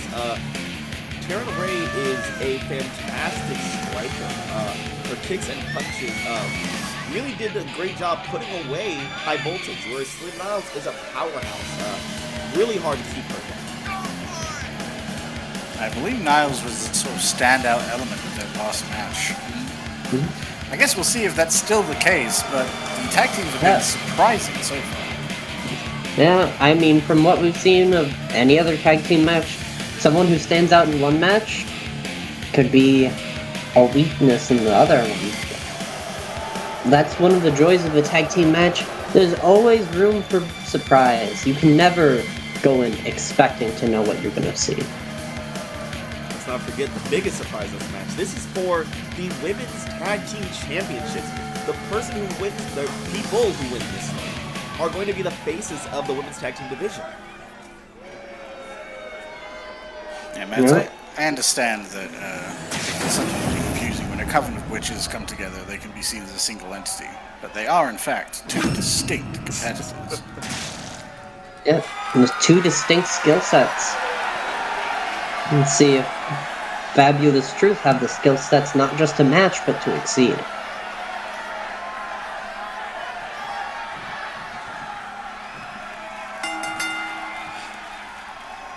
Match begins. This Goes match. along.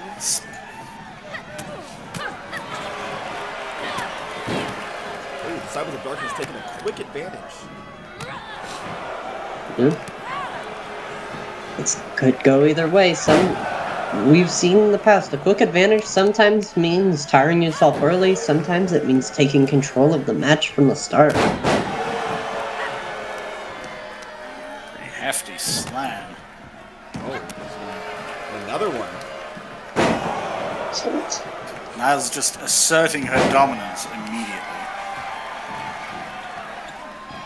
Nope. I wouldn't be surprised if Lloyd Marie Osborne over there isn't concussed at the moment. Nikita Pierce, on the other hand, well, she's at least a bit more on her feet. Oh, spoke too soon on that one. Looks like Fabulous Truth is doing what they can to regain momentum. Alright, looks like they're starting to regain some level of control over this match. Oh, this delicious trio of suplexes from Nikita Pierce. And like that, the match has left the ring, as it usually does in these matches.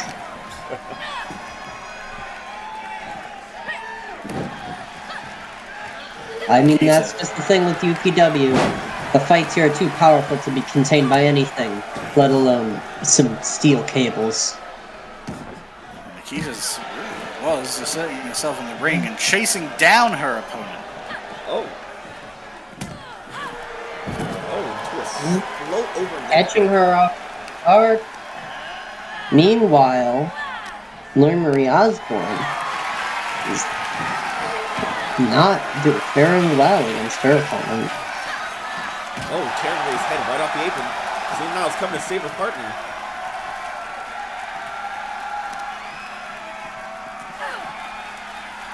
Doesn't Wait. Okay. Both of them attempting to get an edge. Oh, and Karen Ray might just have grabbed it. Oh, or not. Nikita Pierce knocking her down to the ground. I do appreciate that Osborne spent a good few seconds there just sort of gloating for the crowd while her tag team partner was being double Osborne teamed. seems And now it looks fairly like Slade Niles doing the confident same. in her tag team partner's ability. Now this is the sort of lack of cohesion that we didn't have with Vicious and Delicious especially. Yeah. It was Fabulous Truth. They seem very separate from each other. Independent, I think. Is probably Right now it's like watching two Willing different to matches fight between their these two. own battles. Oh, Now God, that for the could be to trifecta. their advantage, it lets them fight on two different fronts at the same time, but that lack of unity might also be their downfall. These I are think what you impressive guys are moves, missing but here is that Lori is trying to separate Niles from the fight so that they can double team Taryn Ray over here. Obviously, it's not really working out. Oh, or maybe it is.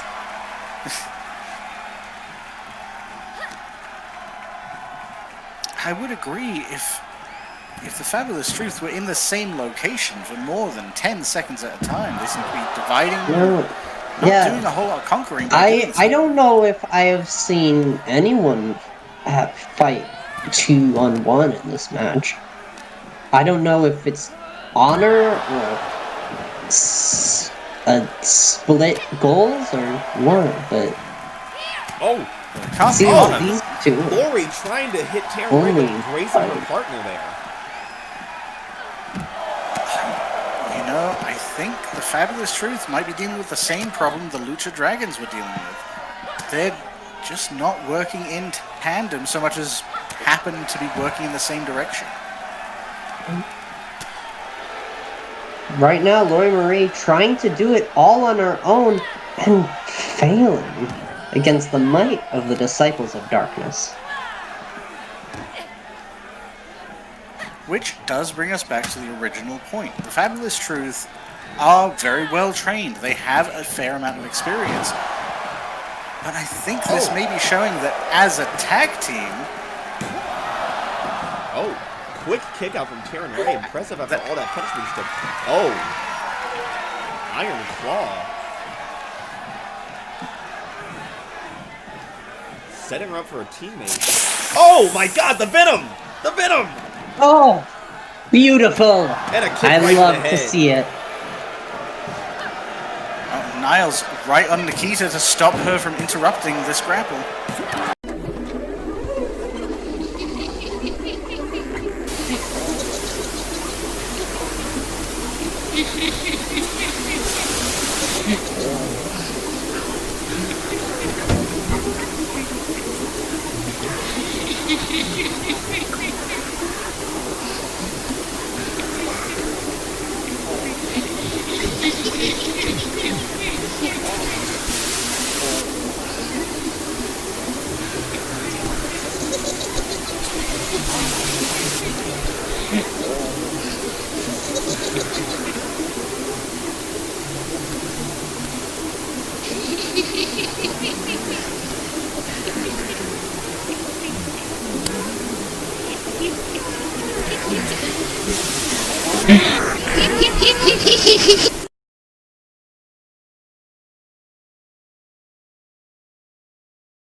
Hello? Are we Hello? back? Yeah, it What- seems that what- I don't Is know. that... I'm not sure what just happened really in the ring. It's the lights cut out, the sound cut out, everything just seemed to cut out. The crowd was confused, and then when it came back, the Fabulous Truth were on their backs, pinned by the Disciples of Darkness. I mean, I heard the ref counted and everything, so I'm not sure exactly what happened, but the outcome is very clear. Your winner, your new UPW Women's Tag Team Champions are the Disciples of Darkness. I did hear counting, but the voice sounded a little odd and almost distorted. Yeah, I know Angelina Grace is here in the locker room, but I don't think she wouldn't interfere with the match, would she? I mean, I've checked the rule book, and technically, interference via esoteric dark arts is not... Well, it's not. It's frowned upon, but it's not technically illegal. God, we gotta get someone else to write these rules. Look, they told me that the matches had to have rules, so I wrote rules. Why did they ask one of the announcers to do that? Don't worry about it. It's because Ava's got technically the most wrestling experience out of all of us.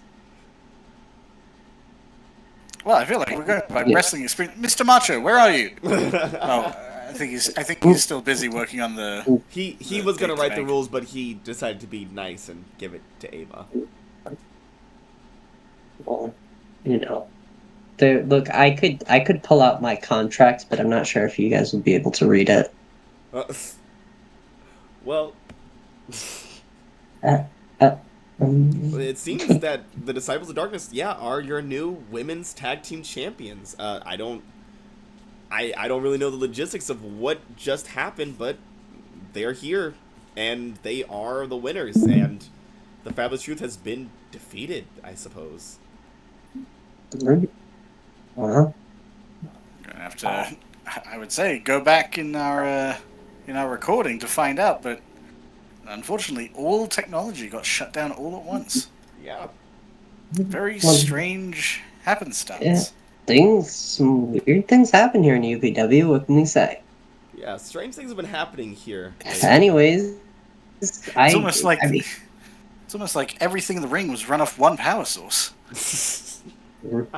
a single power source that failed.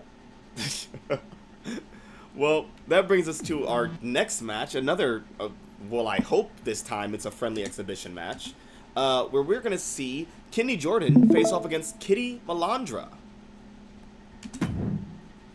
I am looking forward to this one. I would love to see the Lucha Dragons have a bit more representation in UPW here. We had some fairly disappointing shows, at least from the tag teams, during our last couple showings. And Kitty and Mr. Macho unfortunately lost their own solo matches up to this point. This could be a good comeback. On the other hand, Kennedy Jordan, she is a phenomenal wrestler in her own right, and I think she just as much deserves the chance to really show what she's made out of. Yeah, Kenny Jordan knocked off pretty early in the tournament by Angelina Grace, and Kitty Malandra knocked off pretty early in the tournament by Riley Thunder.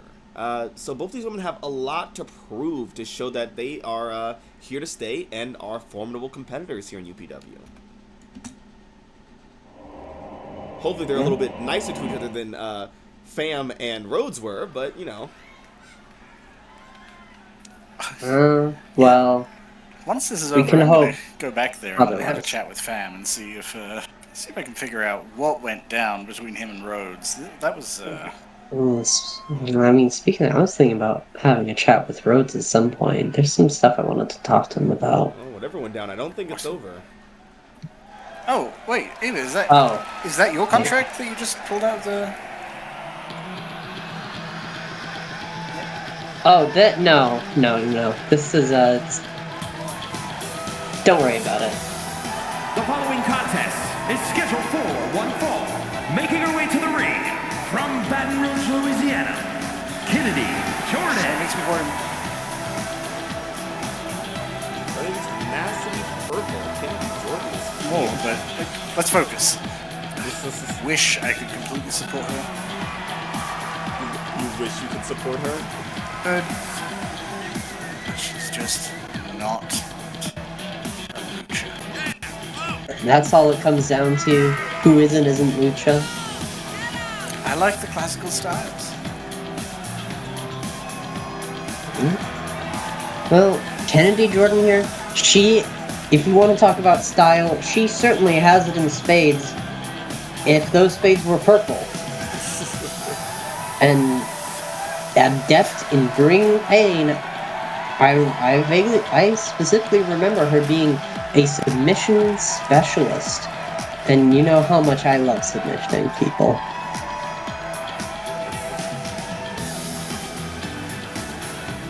Let's meet her lucha competitor, who is also a bit of a submission specialist in her own right. Or at the very least, a technical wrestler. And representing the Lucha Dragons from Havana, Cuba, Kitty Malandra. Look at that sway. Look at that style. What material is that bodysuit made out of? It looks so cool. I assume some kind of lycra, and I'm not sure what the red would be. Whatever it is, it's fantastic.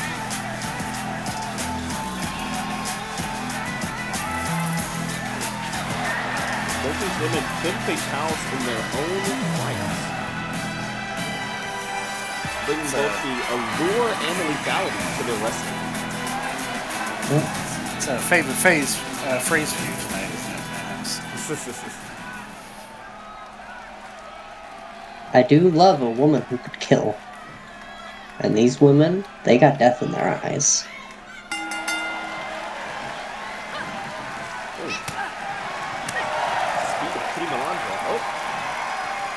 Can you join that? Tides quickly turned by Kennedy Jordan. Oh! My goodness. There we go.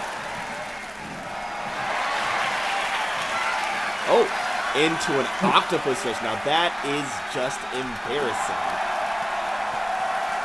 Morrigan says that she has the prettiest octopus stretch in the building, in the arena, in all of UPW.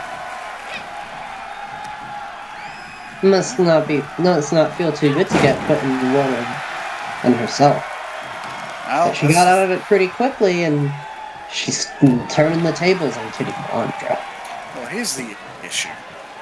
Pretty's nice. Aesthetics are important. You know how I feel about tassels. But pretty also has to come with effect, and Malandra, I think, has the edge on effective submission moves.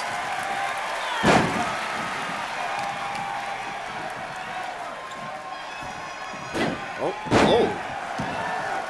Candy Jordan catching her ankles on those ropes, that cannot feel good.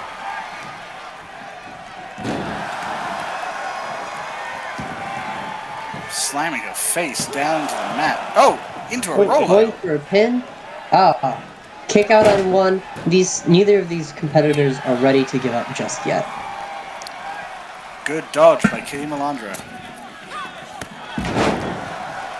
Ooh. Hell of a drop kick. Drop kick off the middle rope, I think it was, bringing Candy Jordan to the ground. Kitty Malandra taking advantage of her opponent's vulnerability. Oh, Yeah, going to the middle think I rope. should make a point here. Oh! Ooh. I think it's important to note, a lot of high flyers use that top rope for these fantastical jump kicks, and they are fantastic moves, do not get me wrong.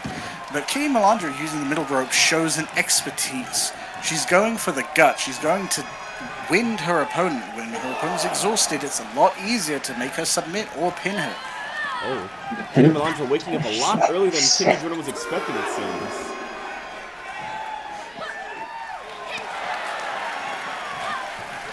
Ooh.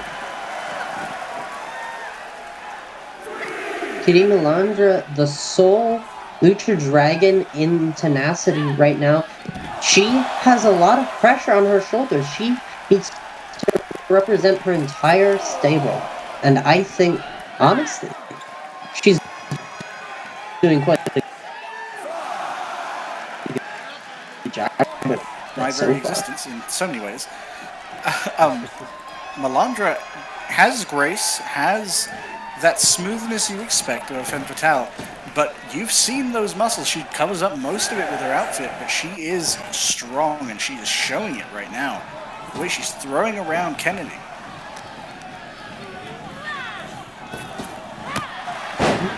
Kennedy, some strength in her own right, tossing Kitty Malandra down into the ropes, into her legs, and now just driving her body around, showing the control she possesses, not just of herself, but of her opponents. Both these women showing that they're very evenly matched here.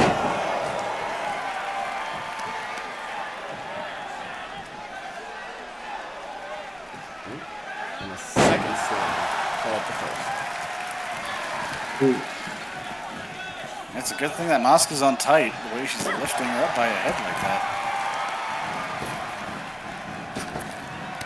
Oh! What a kick. Ooh, a spinning kick off the rope. The heel to the face, that must have hurt.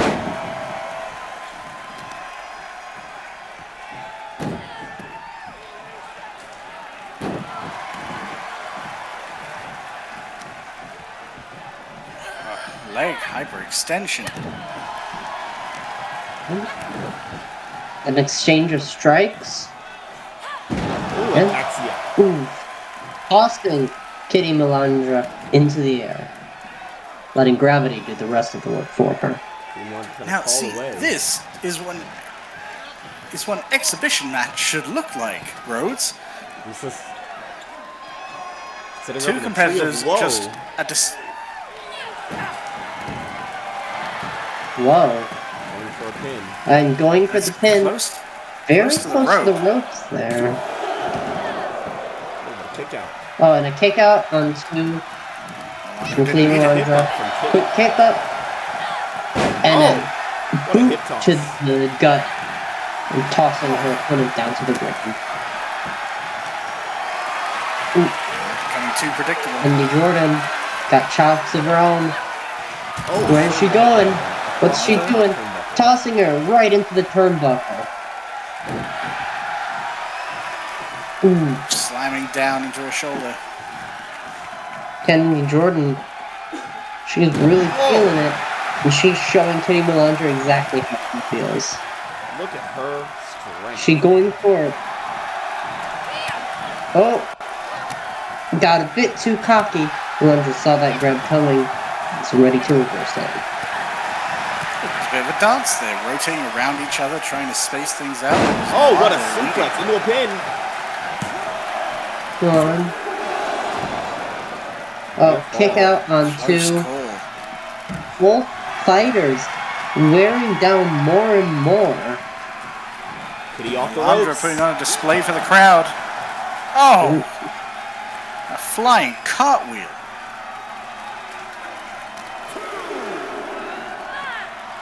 Back into the ring where she wants her. Everyone knows it, even the mistake. Oh, what is she charging up for? I think we all know. Gato Loco. Gato Loco. Oh, looks like Kitty's going to get some space where she can lock it all the way in.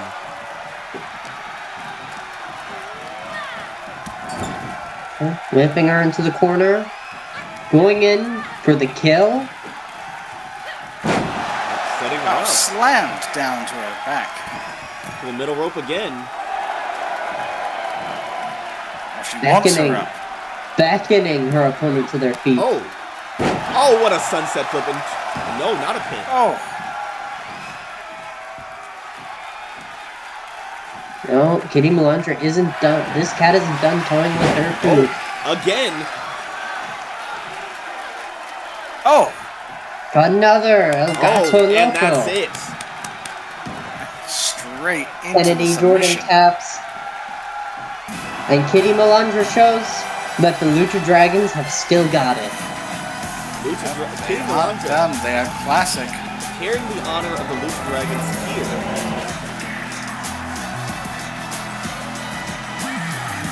It's a good thing she did. I don't want to keep bringing it up, but you know, was it Jimenez that had quite a few problems during that Here is last your match? winner, Kitty Malandra. It's like Kitty's showing up and showing, hey, you know, at least one of us still got it. Getting her litter into her opponent.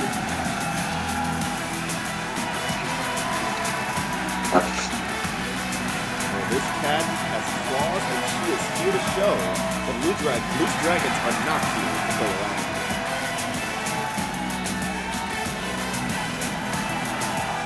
Let's hope it continues. We've seen some pretty impressive competitions up to now, but Madhouse, Ava, Oh, God. we're here Yes, at TENACITY Ava. for one thing. Well, Let's be honest. Well, it was technically thing 5 things because we only. had 5 championships to hand out and stuff. All of them irrelevant in the face of what's coming next. Yes, Camper. Weird. I'm sure you want to talk about this one a lot. I would love to talk about the World Championship title match between Cassidy Graves and Adrian, the Dragon Warlord Yamamoto. This right. is our main event of TENACITY. This is what it has all been building to. Not just the face of a division, but the face of the company itself. Yeah. What a face he has. Cassidy Graves and Adrian Yamamoto have fought tooth and nail through the rest of the World Division to get to this point. Taking down foes like Mike the Reaper Reed, Tommy Sparks, Curtis Frost, and even Jason Pham, who we saw earlier tonight. These two men have proven that they are Pham? some of the best, but now they have to decide who is the best. Only one man can stand at the top. And tonight, we're about to see who it is. Will Cassidy Graves bury a dragon? Or will Adrian Yamamoto finally take claim of his destiny? I've said it before at the start of the evening. It is the year of the dragon. I'm starting to believe in destiny. Oh man, well, all Right. destinies have to come to an end at some point, right? Yeah, but this is also a horoscope. We're doing double damage here. I don't know. Mike the Reaper Reed thought the same thing.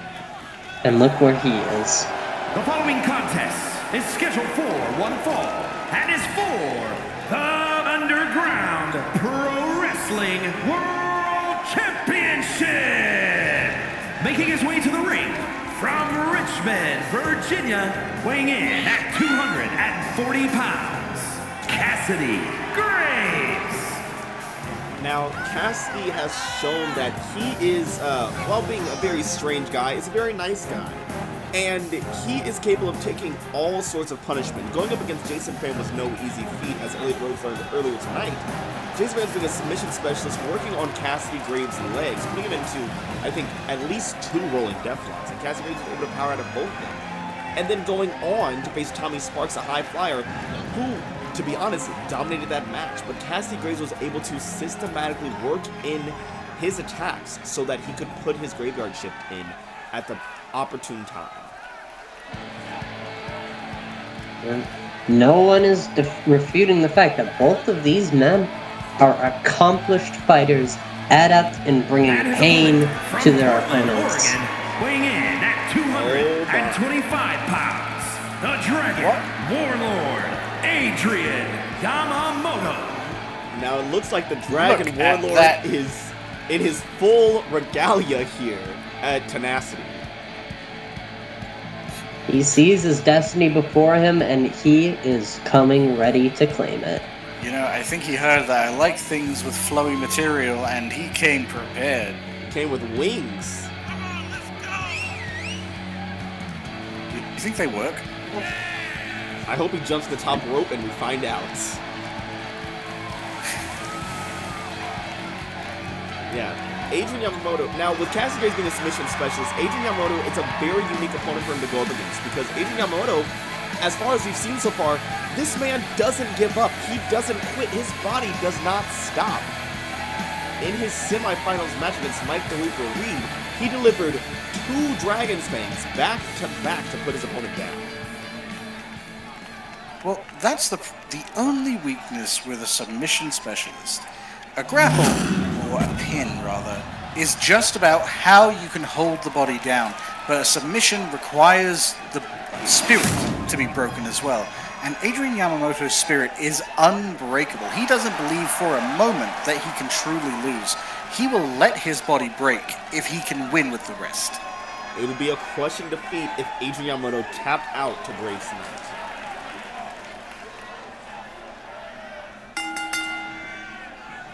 And there's the bell. Oh. Quick attacks from Adrian Yamamoto. Adrian Yamamoto, not wasting a second. Not wasting a second. Oh. Vicious punches to Cassidy. Cassidy cannot find a good defense there.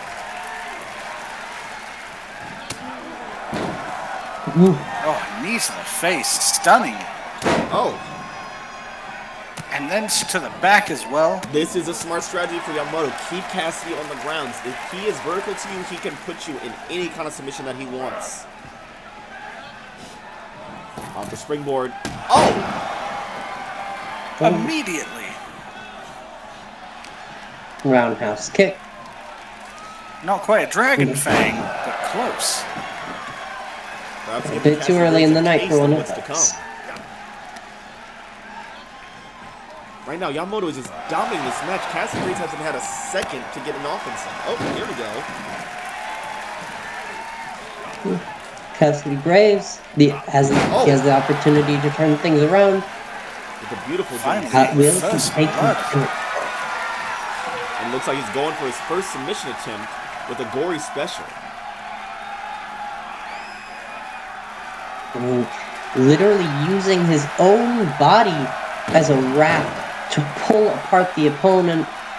Adrian Yamamoto able to fight his way out. Oh, Cassidy Graves not done with him yet. Right back into the gory special. Putting him into another. I know we've spoken about Yamamoto having spirit. I think Graves might have something similar. What he might have is short-term memory loss after the beating he's already taken. Adrian is not going to give up that easily. Uh-oh. We've seen this before. Oh! Cassidy Graves has two, apparently. Adrian going for those leg drops. Oh, a quick pin. And a quick kick Is out. Cassidy afraid? Kick out. He's going for a lot of moves to try and end this fight as quickly as he can. I think he knows Yamamoto is not about to slow down. Oh, working on the arm. Oh! Yeah.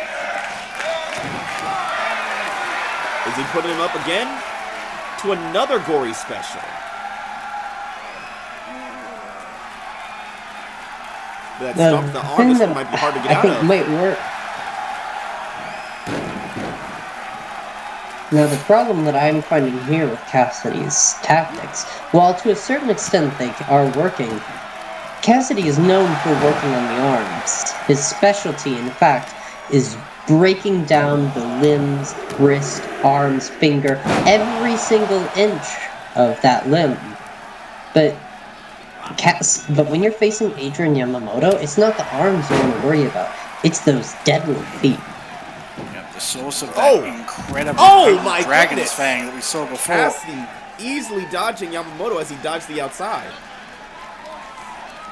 It seems that our Dragon Warlord forgot he wasn't wearing his wings. Oh, both men taking time to appreciate the crowd. Well, Yamamoto seems to be mostly staring at that wall, but that's This is When it comes to the crowd, it's more about knowing where it should be than where it is. Cassidy Graves back to those arms.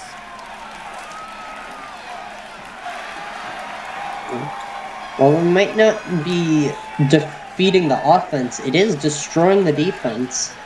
Enough submissions, and those arms are gonna break. Yep. Oh, vicious punches right to the face. some payback for that earlier part of the match. Knee drop to the face as well. Graves is finally putting in some real damage. Oh, looks like we're set up for something, but Adrian read it. Oh, another reversal. Another reversal. It's back and forth. They are reading each other. They know the stakes that they're fighting for. Into a pin. Oh, is this it? No. This deep in the match. Neither opponent willing to stay down for long. That drive to win, to fight, to conquer and kill, that thing that propels all men, that's what we're seeing tonight. Oh, makes sense. This isn't just these competitors' first chance at the World Championship of UPW. This is the first chance for anyone. That is a prestigious position to be fighting for. And they are deciding who's going to be the first one to hold it. Right now. Oh! That elbow definitely drew. I think I saw some blood. Yamamoto. This dragon has claws. Yamamoto feeling hyped up, but the last time we saw Cassidy Graves bleed was at the hands of Tommy Sparks. And after that, he lost his mind, seemed to go into like a trance state. We'll see if that something similar happens tonight with the Dragon Warlord. And It's that's too the first powerful. 2 count of the night. That's the first 2 count of this match. Seems see Yamamoto wasn't expecting a 2 count. He was expecting a 3 count. You can see that blood streaming down the left side, or the right side rather, of Cassidy's face. That cannot be good for his vision. I will say, it looks like Cassidy Graves has woken up just a bit. Oh, but Adrian Yamamoto's awake too. That spinning kick to freedom. Oh, sending Cassidy to the corner. I think we know what's next. Uh-oh. The He's Dragon going for it. The Dragon's Fang. Is could be this it. it? A kick out from Graves. Not quite. No, it's fine. Adrian loves this. He loves to get that second fang. Oh, sitting him in again. Speaking I of told second you. Fang, this might be it. Oh, an elbow from Graves. Oh no. No chance. Cassidy Graves stopping it before it even Oh, starts. what a suplex. Uh-oh. Cassidy Graves looks like he wants to put this one away too. Oh, Adrian not letting that graveyard shift get locked in yet. Harlem sidekick. Another kick out from Graves. Is this enough to win? Not quite. Graves Yamamoto kicking can't out believe it right Adrian. Yamamoto. His unbreakable spirit might be shaking a bit Over the top in rope. the face. Oh! Cassidy Graves. Straight Oh, to the a ground. dodge. That did not sound pretty. Another miss with that attack. And back to Sure, that's torching working those out well arms. for Yamamoto. Say what you will about Graves' position so far, but his reflexes are still on point did you despite see his that? injury. It looks like Yamamoto's shins were caught on the ring apron there. That is not going to help with a future Dragon Fang.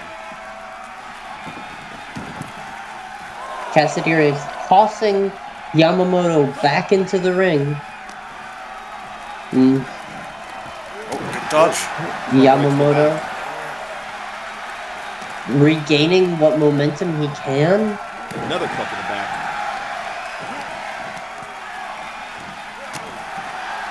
Brutality from Yamamoto right now. Dragging him to the center of the ring. He's going for a pin? Oh, his signature leg drops. 1 and 2. Now, as we know, Cassidy Graves hasn't been able to lock that graveyard shift in. Oh, this could be it. Another kick out. Not quite. Yamamoto, Shoulder I can see. He can see his destiny slipping away before him. Can he grasp it back? Or is this it for the Dragon Warlord? Now, I mean, I guess it's something to Cassidy consider. Graves has taken a The Dragon destiny. Fang, but Adrian Yamamoto hasn't taken a graveyard shift yet. And now might be the time to clock in. Well, that may change. I think it's worth considering. Adrian sees his future. Cassidy can't see anything through that blood. Center of the ring. Arm extended. Adrian He might be quickly making his own destiny. getting out of it.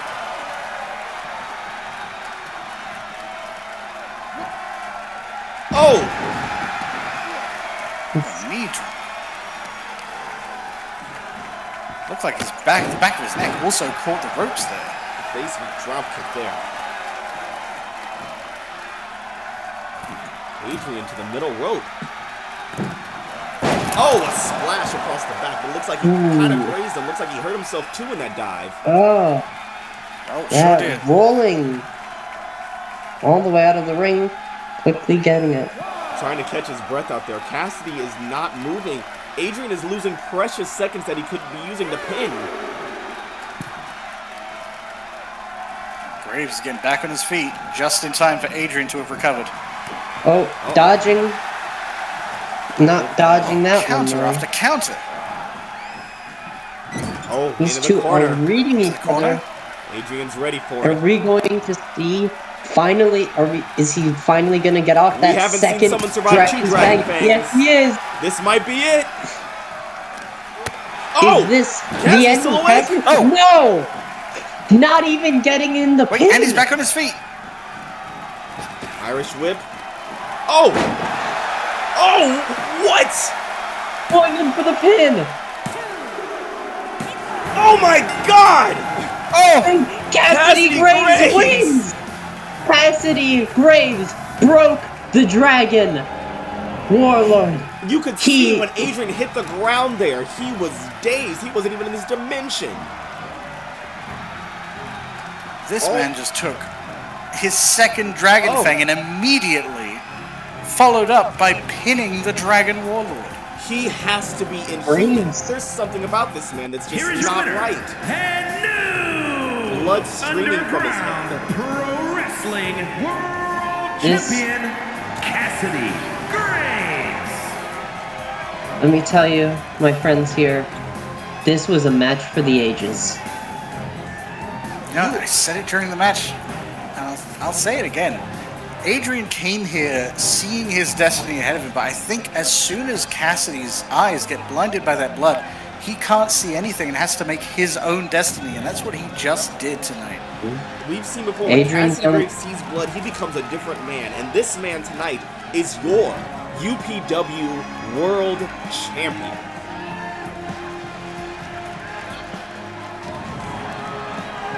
What a night. What an incredible series of matches from all competitors. Almost all competitors. Almost all competitors. That match was truly amazing, honestly. I didn't know who was going to take that home. I didn't know if either of them had it in them to put the other one away, but here we are. The speed of Adrian Yamamoto, definitely nothing for him to be ashamed of tonight. He put on a quality match against Cassidy Graves, pulling out everything that he could with those Dragon Fangs. We have yet to see someone survive 2 Dragon Fangs until tonight, where Cassidy Graves did. What a climactic finish to Tenacity. Our first PLE. That's right, Ava. And as sad as it is, that brings us to the end of Tenacity here in UPW. But it doesn't mean it's the end of UPW at all, because now we have new champions, new rivals, and new people. Well, same people, but in new ways. New matchups, new matches, new match types, and an all-new pay-per-view coming up next month. That's right. Now that Tenacity is closed out and the inaugural champions have been chosen, we build up to UPW's next PLE, Breakout. I'm looking forward to this. Honestly, I mean, I know I'm a broken clock on this. I can't wait to see how Yamamoto reacts to this loss. I feel like this is going to be... Anyone reaching for this belt now is going to have a hell of a showing. I can't imagine it's going to be easy for him. I mean, it was his destiny to take this belt home, or this title home, as Ava would say. Mhm. And now, after everything that he did that put away other people, it just wasn't enough. Is he going to break, or is he going to come back even stronger than before? I don't know. Either way, it looks like that road to champion is longer one than he thought it was going to be. Can he walk it or not? And let's not discount our other champions tonight, like Kimberly Cho, who is now the Women's World Champion. Now, I don't know what the future holds for Cho, but I'm excited to see it. Yeah, that was an incredible showing. Her arena awareness in general, her swift ability to switch between her opponents, and the cunning thought to team up with Sullivan to take down Morrigan, who may well have been one of the stronger contenders in that ring given the opponents she faced up to this point. Only to reverse and then take out Sullivan with a blow that stunned her by surprise. I don't think Sunshine was suspecting that quick turnaround from Cho. Well, half a victory is surprise. And then, of course, we have our men's champion, Nathan Perez, which right now the locker room is on fire about, and not in the good way. Yeah, I did hear some whispering of refunds earlier on in the night until we got to our much more meaningful events. Speaking of meaningful events, we had Selena Niles and Taryn Ray of the Disciple of Darkness bring home the women's tag team titles, which was unexpected and a bit confusing given that all of our audio and tech just kind of cut out randomly. Still not sure what happened, but I'm sure the Fabulous Truth won't hear the end of this. I mean, a win's a win in my book, and I wrote the book, so... I have been talking to Mr. Macho on and off about this, and he hasn't found the cause just yet. Also, he has taken on all the responsibilities of the technical side, so maybe because we had one failure point, we should reconsider this. Yeah, that's... we gotta talk to Look, Macho. I'm saying, if you're not an electrician, why do you know electrical stuff if you're not a saboteur? Because he's a man. I don't trust that man. I don't trust he's that a handyman. man. It has always been important to Mr. Macho for a man to take care of the house. I don't trust that man. I just don't. I'm sorry. Speaking of men, we also have two new tag team champions in the men's division, Kenny Valentine and LJ Oxley, Vicious and Delicious. That was a very impressive match, and an exceptionally impressive showing from Kenny Valentine, who really carried the match on his back, which is exactly the opposite of their first showing as a duo. Yeah, an impressive showing from both of them, with LJ Oxley putting in the big blows, while Kenny Valentine did basically everything else, putting his speed to good use. They were able to dismantle Smash and Spike of the Brotherhood. Yeah, it just goes to show. Vicious and Delicious, they are skilled and versatile, and they had what it took, and they sure showed it. I do just want to make special reference as well, again, to their tag partnership was exceptionally strong tonight. Their ability to know when the other was in danger and to break it up as quickly as possible, and then to separate their opponents while working together on a single opponent for the win, I was genuinely impressed. And let's give a shout out to our other winners from tonight that weren't playing in championship, Diamond Diaz and Kitty Malandra, who showed that they were not just early knockouts in the tournament. And of course, we saw Jason Pham versus Elliot Rhodes, where Jason Pham won in a DQ victory by countout. I'm sure that whatever's going on between those two isn't quite over yet. No, I not if I have anything to say about it. Are you going to instigate the something between them, Ava? Oh, I'm not gonna do anything. Okay, well, your tone of voice doesn't imply that. I'm worried. Good. Well, it has been a wonderful tenacity here at UPW, and next week we'll be back to our main show in UPW. Until then, farewell everybody. Thank you for watching. And good night.